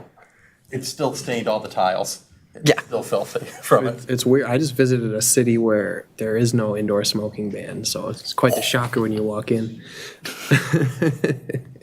Okay, so 23 is taken Did we care of. skip 22? Yep. We did because I had that, It's a city. I had it crossed off from the last one. Okay. Okay, so, 22, this one. 22, public hearing, new license, Fresco LLC, doing business as Catering Al Fresco at 201 State Street. Agent Megan Monderson. Yeah. Both Alex Velland and Megan Moderson are in support of able to answer questions. I think Alex may be with as part of the membership. I'd have to double check the application, but Megan for sure is the liquor beer agent. Okay, and it looks like they are in Zoom, are they? Yes. Yes, okay. He's a food fight partner. That's what you were wondering. Hi, welcome. If you could just introduce yourself and tell us what you are doing down at Catering Al Fresco. Hi, yeah, my name's Alex Felland, and I'm a managing partner with Food Fight Restaurant Group that overseas catering al fresco. And we are in the same bucket as a couple of the other registrants, where we just missed the deadline for renewing our license, but we've had it for over 10 years now, I believe. And yeah, we just missed the date, but we have been in contact with Jim, who I know contacted the city attorney as well. We do have a provisional license, filled out new application. We talked to Mr. Revere, as well as a police captain and the neighborhood association. And we also held a neighborhood meeting. And yeah, we, just so you know, we do all of the food and beverage within the Overture Center. So Overture Center is basically our landlord, and they just contract us to do all the food and beverage, from concessions at shows to private events, weddings, corporate events, that type of thing. Okay, thank you. Committee, do we have any questions for the applicant?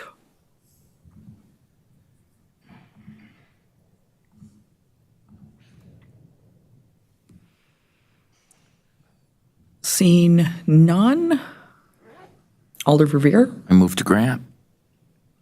Second. And we got a second. Any discussion? Seeing none, this item is approved. Thank you. Thank you very much. Next up, we have item 25, public hearing new license for Molten Monkey LLC, doing business as Molten Monkey Pizza. That's just kind of fun to say. At 912 East Johnson Street, Agent Old Otto Dilba. Do we have any registrants for this item, Jim? We do. Otto Dilba is registered and in Zoom.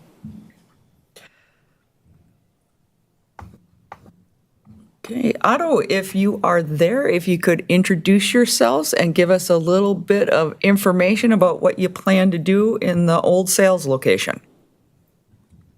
Sure. First of all, thank you for your time. Yes, my plan is to introduce relatively unheard of type of pizza to this neighborhood and to the Madison community. Our goal is to sort of introduce that new stuff, but as well as carry on the traditions of this neighborhood that were not only established previously by Patrick and Salvatore's, but also Supreme Pizza and some other locations here, and working with the community and just being hopefully ingrained within the community and welcomed, providing something unique and unavailable most places in and around the city, and working with our neighbors in the community to kind of establish ourselves immediately and in perpetuity moving forward. So as far as specifically to the ALRC committee here, our goal is to sort of continue / maintain the licensing that Patrick and Salvatore's had previously, which was to have on-site food service as well as carry-out, in the future potentially delivery, but more specifically to today's topics, to provide beer and wine service on site, both indoors as well as outdoors on a patio. Okay, and did you contact the alder for the district? I did. I did not hear back, but I did reach out. Okay, and did you have an informational session or open house? Yes, held an informational session that was posted on the orange sign on the front window of the business. The session was held at last week's neighborhood association meeting, which I attended. And did you talk to the police department district captain? Yes, the captain and I emailed a couple of times back and forth. The captain had a couple of questions that I answered immediately. And I believe, I don't believe, but I have in front of me here the email receiving approval and best wishes moving forward. Excellent. Committee, are there any questions for Otto? Alder Revere. Thank you, Chair. Welcome, Otto. I just had. Good to see you again, Alder. Likewise, thank you, even though I don't get to see you since we don't let you turn on the Yeah, camera. on you know what? Zoom. You're winning here. You're winning. Okay, very good. Anyway, I was just curious, and I'm happy for your new endeavor, of course. But what struck me when I received our packet for the meeting is that you're only estimating to have 5% of your revenue be from alcohol. And given your extensive background as a brewer and so forth, I thought maybe, as popular as I'm sure you hope and we all suspect the pizza will be, and so forth, that's not a typo, is that correct? You really only expect 5% of your revenue to come from the sale of alcohol? Yeah, I think maybe perhaps that could have been bumped up to 10%. But for anybody that's familiar with the Salvatore's location and the ability of carry out and delivery to provide those additional revenue sources, this won't be a shock. But for anybody that's not familiar, it's a very small location. The number of tables inside will be 5 total tables with a small bar, eating and drinking at all of them. And given the size of the establishment internally, it would just be maybe a welcome surprise, but a very much a surprise if it got beyond 10%, 5% even, given the fact that a big portion of the vast majority of resources that we're applying towards our endeavor are geared towards carryout and in the near future delivery. So those food sales will dwarf when you consider carryout delivery and on-site the alcohol sales, again, only being beer and wine. Mm-hmm. Yeah, so that was the other question I was going to ask you. I think we have a typo on our agenda. Our agenda says that you're applying for a Class B combination liquor and beer license, but your application is clearly Class B beer, Class C wine, and your the sample or proposed or initial or draft menu, that you supplied also just mentions tap beer and wine. So to confirm, you are only seeking a Class B beer, Class C wine license, correct, Otto? That is correct. Okay, yeah, so Mr. Verbeck, we obviously need to correct that in Legistar. Okay, thanks very much and wish you all the best. Thank you. Look forward to enjoying your monkey pizza. It'll be fun. Worth your time. Thank you. A lot of pizza on our agenda tonight. I'm getting hungry. Yeah, and if I could go on record and say thank you very much, Sam, for continuing the Greenbush tradition, because Greenbush is the best pizza in Madison. I just want to say that. It's very kind of you. Yes. He did depart the meeting room, I will admit. Of course, yes. I understand. I'll but let him know Greenbush that you is said just as the much best. next time I run into him. Thank you, Chair. Nothing further. Any other questions for the registrant? Seeing none, committee, what's your pleasure? I move to grant to confirm one more time, Class B beer, Class C wine licenses. Second.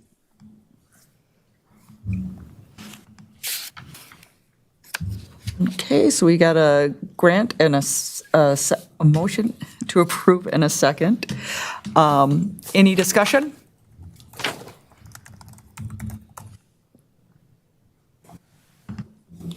Seeing none, any objections to approval?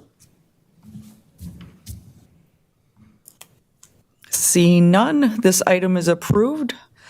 Otto, when do you plan to be open? Might be muted. Oh, yeah, he is muted. Oh, he's There we muted. go. We're shooting for mid-September. Excellent. Thank you very much. You're all approved. Have a good evening. Thank you. Thank you for your time. Okay, that brings us to item 28, public hearing for new license for Maria's Soul Food, doing business as Maria's Soul Food at 1637 Monroe Street. Agent Marissa Holmes. Do we have any registrants for this item? Yes, Marissa Holmes is registered and in Zoom. Hi, Marissa. Thank you for being here tonight. If you could let us know what you're planning to do over at Maria's Soul Food. Hi, how are you? It's actually called Marie's Soul Food, but I get Maria's all the time. So we are a small takeout restaurant, and we are wanting to expand to allow a couple tables inside for people to dine in. We've been open about 5 years on the 20th of July. So we're just hoping to make some changes to allow people to come in to enjoy the food inside instead of taking it out. We do plan to only allow them to consume liquor or beer inside. So we are not allowing anyone to take anything outside.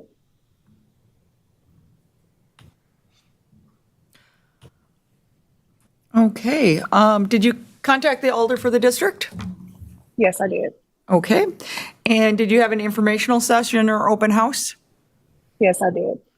And as well as attended the neighborhood association meeting that they had. And did you contact the police department district captain? Yes. Great. Thank you very much.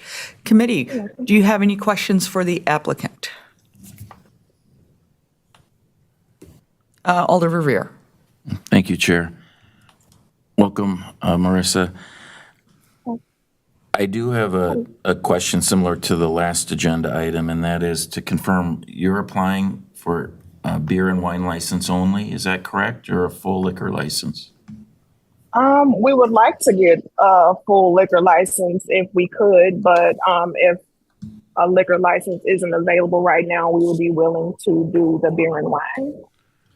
Well, they're certainly available. You might be referring to the $10,000 one-time fee. Oh. When you ask that, is that what you were getting at? Because we do have two different types of full liquor licenses. Okay. Well, I don't want to pay the $10,000. $10,000, yeah, I don't blame you. I don't think I have that laying around right now in this economy. So. Yes. Yeah, so the reason I asked is on your application, you checked the box Class B beer, Class C wine, and did not check the box liquor. But on our agenda, it does say that you're applying for a full liquor license, a Class B combination, beer and liquor license. I just wanted to confirm that, unlike the last applicant you just heard, you do wish to have a full liquor license, correct? I do wish that at the time when I did the application or when I turned it in, I was informed that there was likely not one available. So I believe that's probably why I just, switched it to the beer and wine. Okay, that sounds good. Mr. Verbeek, could you explain to the applicant what the current situation is in terms of reserve and grandfathered licenses? I will say that even though the application was correct, even though the agenda is incorrect, it was noticed in the newspaper as the Class B beer, Class C wine license. So if you were looking to pursue the full alcohol license, you would need to submit a new application. You could still go through with this application and get this license issued as a Class B beer, Class C wine license, and then also have another application running in the meantime to add the full alcohol license and then go through this whole process again just to add that. We do have a pretty good number. I'll have to bring up that. I think it might be even 18 Class B combination regular licenses. Those are the ones without $10,000. And then once those are claimed, then we go have reserve licenses, which have a one-time $10,000 fee associated with them. Okay, thank you. Yeah, so I'm sorry about that, it legally, I guess, because of the open meetings law and the notification requirements, legal notice in the State Journal, we can only grant you the Class B beer, Class C wine license tonight. I understand. But if you would like to sell spirits or hard liquor, please don't hesitate to return to the clerk's office and just copy the application that's before us right now and check that liquor box as well. Okay. Sounds like you have an excellent chance of not having to pay that unfortunate one-time $10,000 fee that's set by state law. We'll get right on it. Very good. By the way, correct me if I'm wrong, but the license is $200 for beer and wine, right? Correct, yep. Mr. Verbeek, yeah. 200 for beer and wine annually. For full alcohol license would be $600. Yep. So it's $100 each for beer and wine respectively, so I will say that that's affordable, certainly. Yeah, definitely. Okay, well, very good. Thank you. You're welcome. Thank you. Thank you, Chair. Thank you. Are there any other questions for the registrant?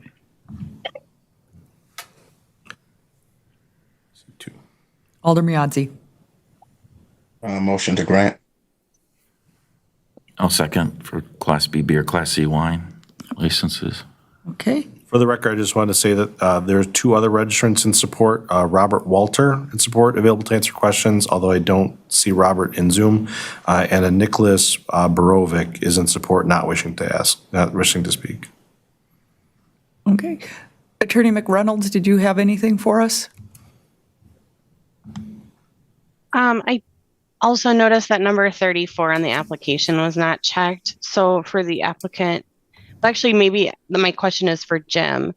If she's already operating her business, does 34 even apply to someone who's already operating a business and then just adding in alcohol?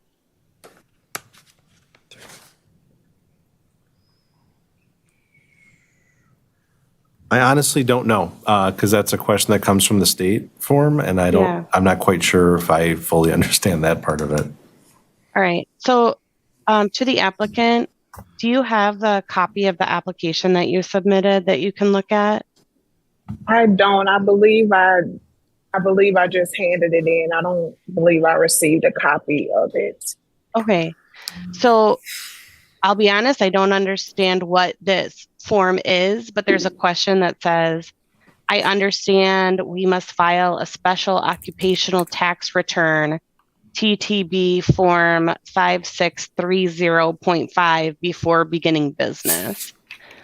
And then it asks you to check yes or no that you understand that. I understand that I do have to file it. I just would need to know who I need to, I would like to get more information on it.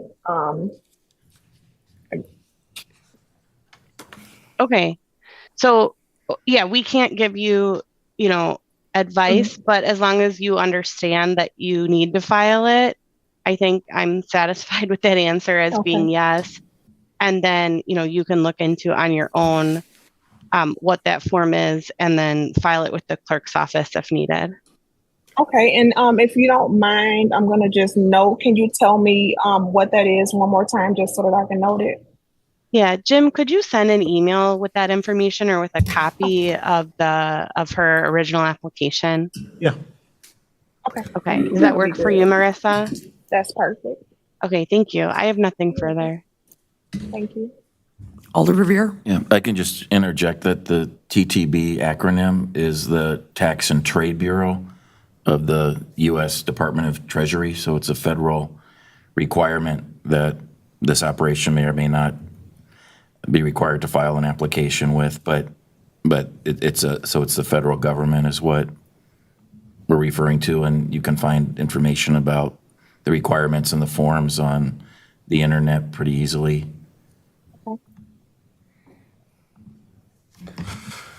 I will look that up and look for Jim's email as well. Yeah, because the application that Jim will send you does have a 800 number for the Treasury Department to call to see if you're required to file a form with them. Okay.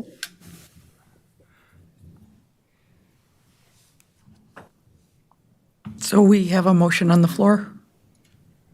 I don't think we do. I don't think we do. I thought Alder Mayadzi moved and I seconded it. Okay.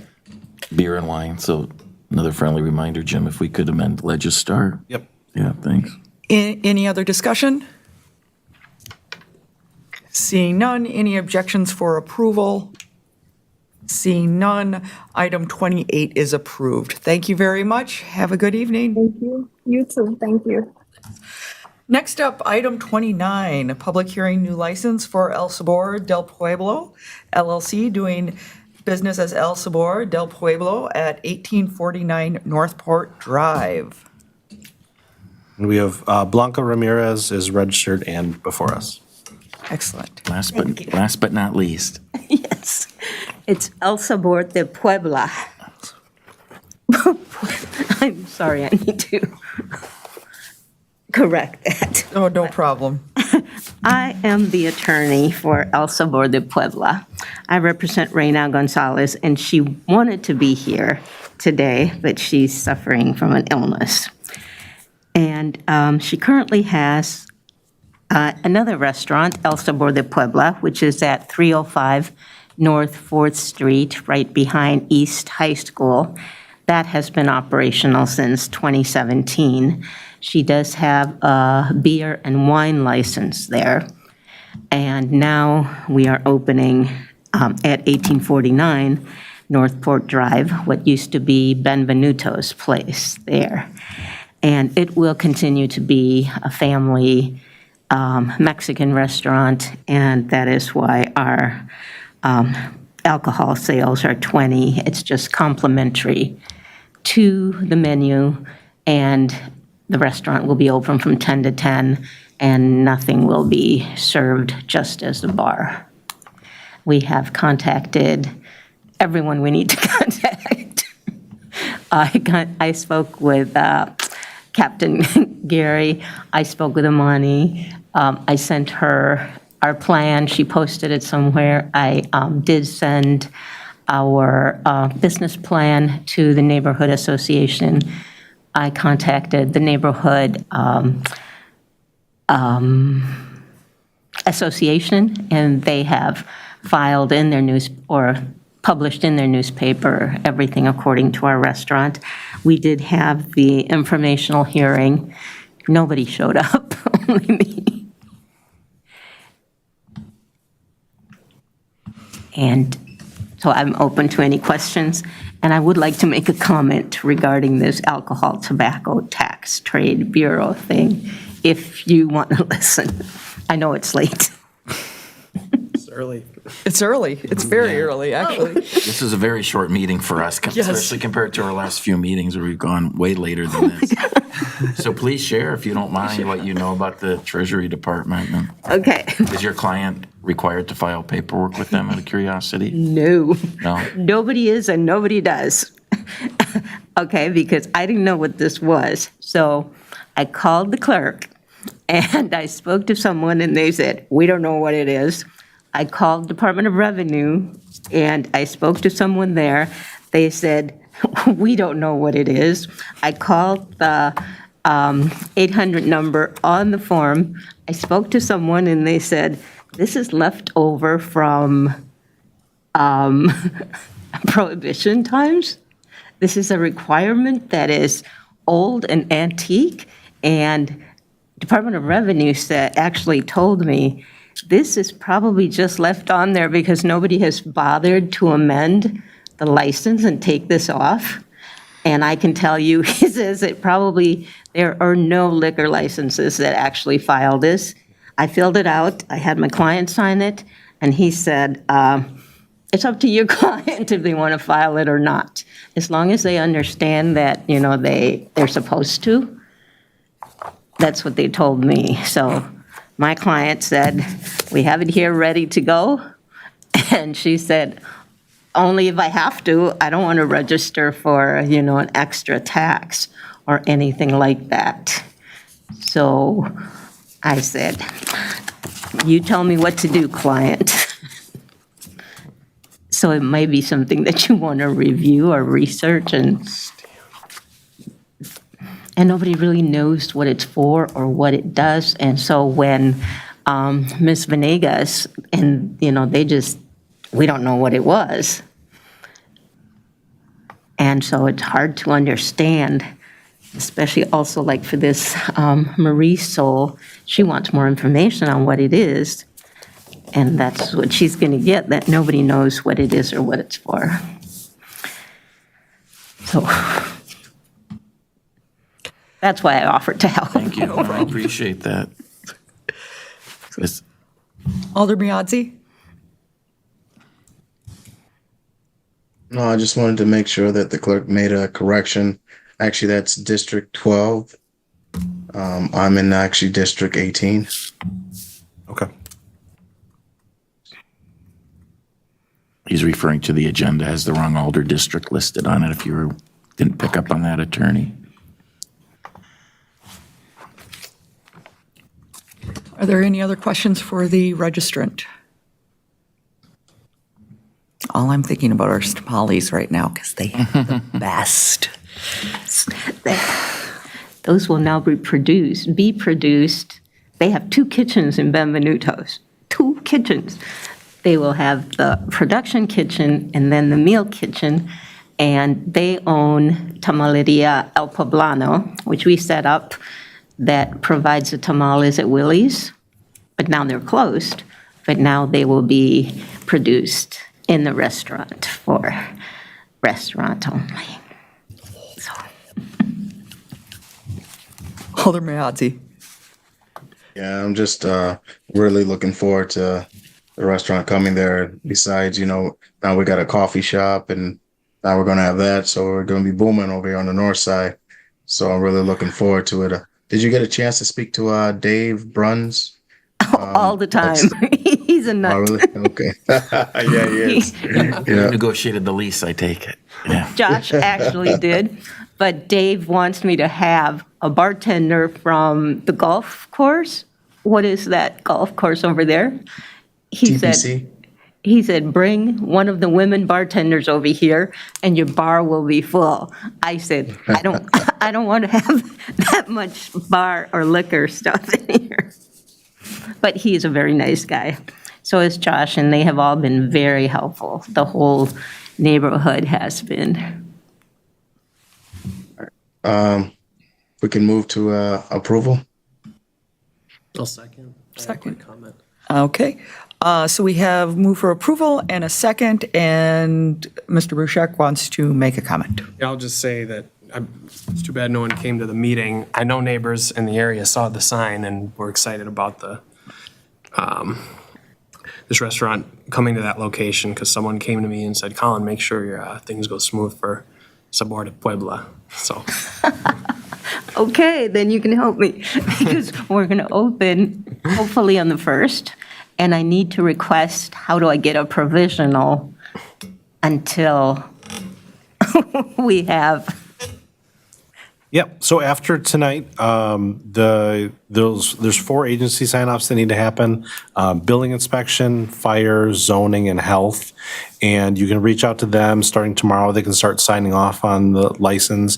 As soon as they sign off, you can come to us and say, I want to get a provisional license, and it's just paying the remaining the fees for the rest of the year, so which would be the full year because we're still in July at this point, plus an additional $15 provisional fee, and then it can be issued before it even goes to council. So as soon as that's done, we can issue a provisional. Okay, because I spoke with zoning. Okay. They said they don't need to sign off on anything. Sure. And I spoke with inspection. They said they don't need to because we haven't done anything. Fire, I spoke with you because fire said they are willing to sign off for the license I remember that. as long as we don't serve before we open food. And the health department has been out there twice, very helpful, and she said she wasn't sure if she could sign off conditionally. But she will be signed off probably by next week, Wednesday. Okay. So at that time, then I can come back and ask for a provisional. Yeah. Yeah. Unfortunately, I think I mentioned, I don't know the answer about conditional agency approvals. Yeah. I don't know if that's a question or I can put on the spot for Assistant City Attorney Amber McReynolds to answer. I know the committee has put conditions on it, but it's usually not related to agency sign-offs and fire suppression systems and things like that. Okay, I will do that. And then can I get the free note, don't pay the $10,000? Sounds like your clients don't have to worry about paying $10,000. They will be happy. They have redone the whole place. It's amazing. But thank you. Beautiful decor, I'm sure. I'm sorry? Beautiful decor, I'm sure. Yes, it is. Their other place. Attorney McReynolds, did you have anything? Your hand went up and down. Sorry about that. Yeah. Jim, were you asking for me to answer something right now? Not necessarily, no. Unless Okay. it's something the committee needs to handle in the passing of this, but I doubt it. I don't think so. Okay. Thanks. Okay, any other discussion? Seeing none, any objections for approvals? Seeing none, item 29 is approved. Thank you very much. Thank you. Thanks for your earlier assistance, too. And I apologize for raising my hand all the time No, thanks. That was helpful. and you walking over there to answer my questions. Thank you. Thanks for helping out the And other I think you were the applicants. first DA that I ever, I remember you, Attorney Ramirez. but you were very nice. Thank you. Likewise. Thank you all. Good to see you again. Thanks for coming. I hope your client's feeling better. Thank you. Take care. Good night. Next up, item 30, report of the Madison Police Department. What do you have for us, Captain? In good news, I really don't have anything. Things have been well. Looking at all the calls for service that you all received the reports for all the establishments over the past month or so. We really aren't seeing any issues anywhere. Things are going well downtown with compliance and things from my team. And really, I'm happy to say that I have nothing to report of concern. Yay, thank you very much. Are there any questions for the captain tonight? Alder Revere. Yeah, thank you, Chair. Captain, are you familiar with issues that occurred about a week ago in the 100 block of East Main Street between Webster and King, the Capitol Square? The CPTs are trying to schedule a meeting with the East Main Street establishments Yes. because of fights that have been recurring there. Yes, I'm aware of one that had happened. And so I think that is more of a preventative meeting that they are scheduling with those businesses. So we're seeing some late people come and kind of do a bar takeover and then end up causing issues out in the street afterwards. So we have been trying to work with those staffs preemptively, who frankly have been overwhelmed at times when all of a sudden a large crowd shows up, and trying to deal with that. So I guess I didn't bring it up just because, yes, it is in the realm of the fact that it's not, we're not trying to look at the bars as having the issue, but more of here's how we can help you. And these are some things that we would recommend. Yeah, thank you. Yes, I appreciate the community policing team being proactive and including me in the scheduling of the meeting. One other question, are you familiar, is the bar takeover, barjacking, as a lot of folks in the industry seem to call it, is that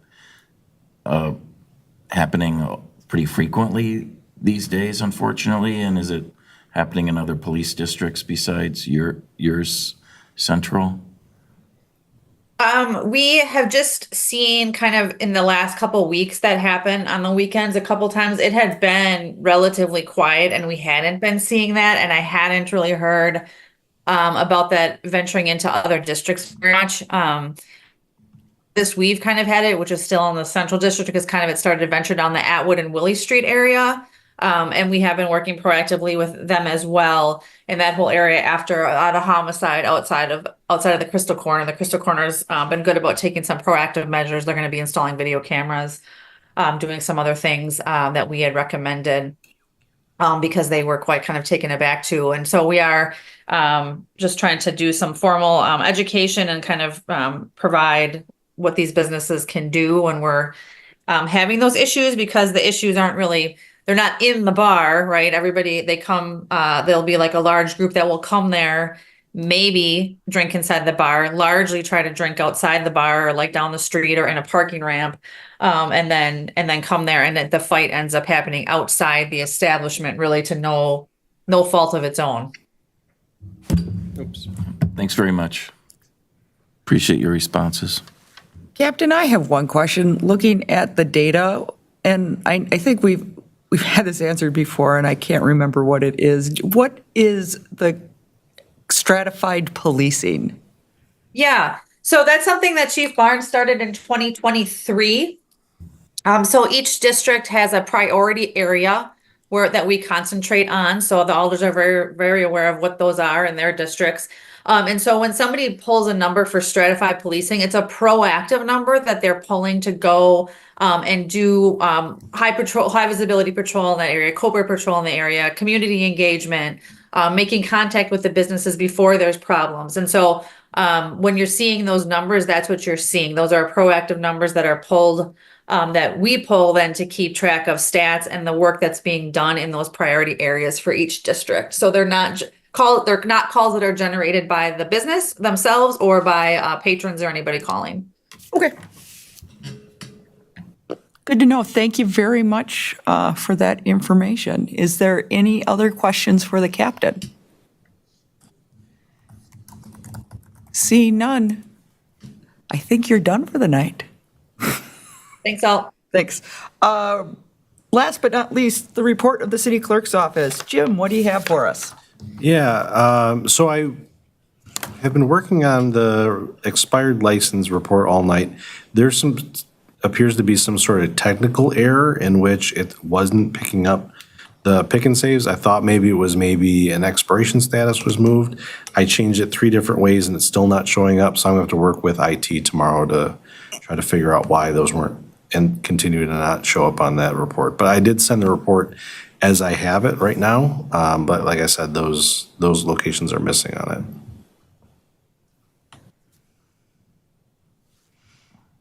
Okay, Alder Revere. Yeah, thank you. And I'm just reviewing the expired license list that you shared with us. Thanks for sharing that, Jim. Are you pretty confident that otherwise it's correct? There's one, for example, that is in the district I represent, SAS on the Capitol Square, where the proprietor had, complained to me that he had to pay a late fee because it was sent to the wrong address, the invoice, and he said he paid it, but I see he's still on the list as not still owing money. Yeah, Are you familiar with that one at 10 West Mifflin? I am, yeah, and I spoke with him. Yeah, he said that he updated the address, but he had put a different address on an officer change application, so it was never made clear to us that it was a change of address for billing or anything like that. So we didn't update it, but in all of our renewal letter that we have, we do have the list of when light alcohol license renewals are due, which is June 7th, and we didn't receive the payment until June 30th when we had notified him that we still had not received the alcohol payment at that time. So I told him he still had to pay the license late fee for that. He indicated to me that he was going to pay it, I thought, last Friday. Yeah, he represented to me that he had paid it. That's why I was just, again, I didn't want to litigate his particular late fee issue and the wrong address concern, but rather that he's on this list saying that it's illegal for him to sell alcohol currently when he told me he paid the late fee. Let me double check, but yeah, he told me, I don't see that late fee having been paid yet. But he had told me that he was going to pay it, but I don't see it as paid. So you're pretty confident that this is an accurate list otherwise, even though with the issue with the Roundy's pick and saves? Yeah. If our colleague, Mr. Donnelly, was still here, he's, I believe, on the board of the first one listed on the list, so he would take care of the Bartell Theater if he was here. And then the other question I had just reviewing the list is, did the Target stores really did they miss filing all their paperwork just like Roundy's did? I can say because I see all the Target stores are on here. Yeah, I thought the Target ones were just we haven't received the alcohol license renewal invoices. I thought they were. So all these Target stores, you just haven't received any payment whatsoever? I believe so. Okay. Jim, one question I have with this is, so I'm seeing like a wide range of fees outstanding. So You know, like the Bartell, it's $60. Whereas some of the other ones are like $9.60 or $160, and then like Target's $1,637. So I'm just wondering what why there's what fee ranges that we're collecting or needing to do the difference in them. Sure. Yeah, so the 160 it's just purely the late fee. The actual license fee, renewal fee has already been paid. For the the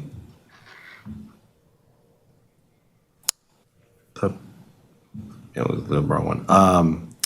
Let me look up the Bartell one. Bartell is probably a late fee too, I'm guessing. Yeah, I'm thinking it is too. Because they don't have a full liquor license, I don't recall.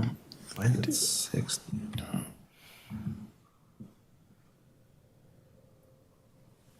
Yeah, that's just the late fee as well. And it's smaller because they only serve wine, so it's beer and wine. So it's 25% is the initial late fee. Okay. If you miss the second late fee, so the initial payment was due June 7th, and so in early July, so if you miss that payment, it's 25%. If you miss it 30 days after the initial due date, it's an additional 25%. So at that point, it's going to be 50%. And so the Target ones are more expensive because the Class A liquors are more expensive. It's one of them's $500, the other is $550. I forget which between the beer and the alcohol, which one's which. So that's why that number is in the thousands, because the initial payment's in the thousands. And then 50% of that is what you get for how much they owe. But if they had a Class B beer, Class B beer and liquor combination, the initial was $640. With the late fee, it's $800, and then with the second one, it's gonna be $960. Okay, that adds up. Makes sense. I just didn't know how they were compounded on what all the Yeah. late fees were. Yeah, and we don't charge late fees on late fees, so we only charge a late fee to the for the initial $640 or whatever it is, the renewal fee plus the publication fee that goes along with it.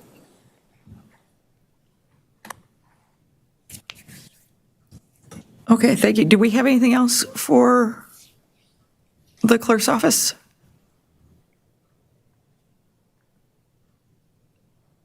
Attorney McReynolds. Thank you. I think this is where Alder Knox wanted to talk about complete applications and whether they should come before the ALRC incomplete. I don't know if this is the time to talk about that, but I wanted him to have the opportunity since he had mentioned it before. Sure. Yeah, it's of my opinion that incomplete applications should not go before the committee. I'll have to do additional reviews, I think, before they get introduced to Common Council, or they get presented to Common Council for introduction. But yeah, I agree that there's been too many applications coming before with missing information, and I would like them not to come before with any missing spots on the application, as well as any missing materials that need to be submitted. I'm of the opinion that we don't take partials that either give us all of it or don't give us any of it, because it's much harder and it's a waste of everyone's time to have to do stuff like this where we talk about things that should be presented all at once when they submit it before the deadline. Yeah, Jim, I guess me being the newbie on here, it just seemed like a lot of time. And I understand we're civil servants, so we're trying to help the applicant understand the application and make sure that it's complete as possible. But it just seemed to me that we're spending a lot of time, and if there was a way that, you know, maybe when you review them, you can refer them if they're not completed by a certain time before we meet, could be helpful. Sure. It's just something that I think would be helpful to me, you know. I agree. I know it gets a little complicated sometimes with people understanding the application, particularly if their native language is different, but it just seems like that kind of takes us, you know, a lot longer than, and you know how long our list is. I mean, we keep it up, you're gonna be like the city council. But thanks. Yep.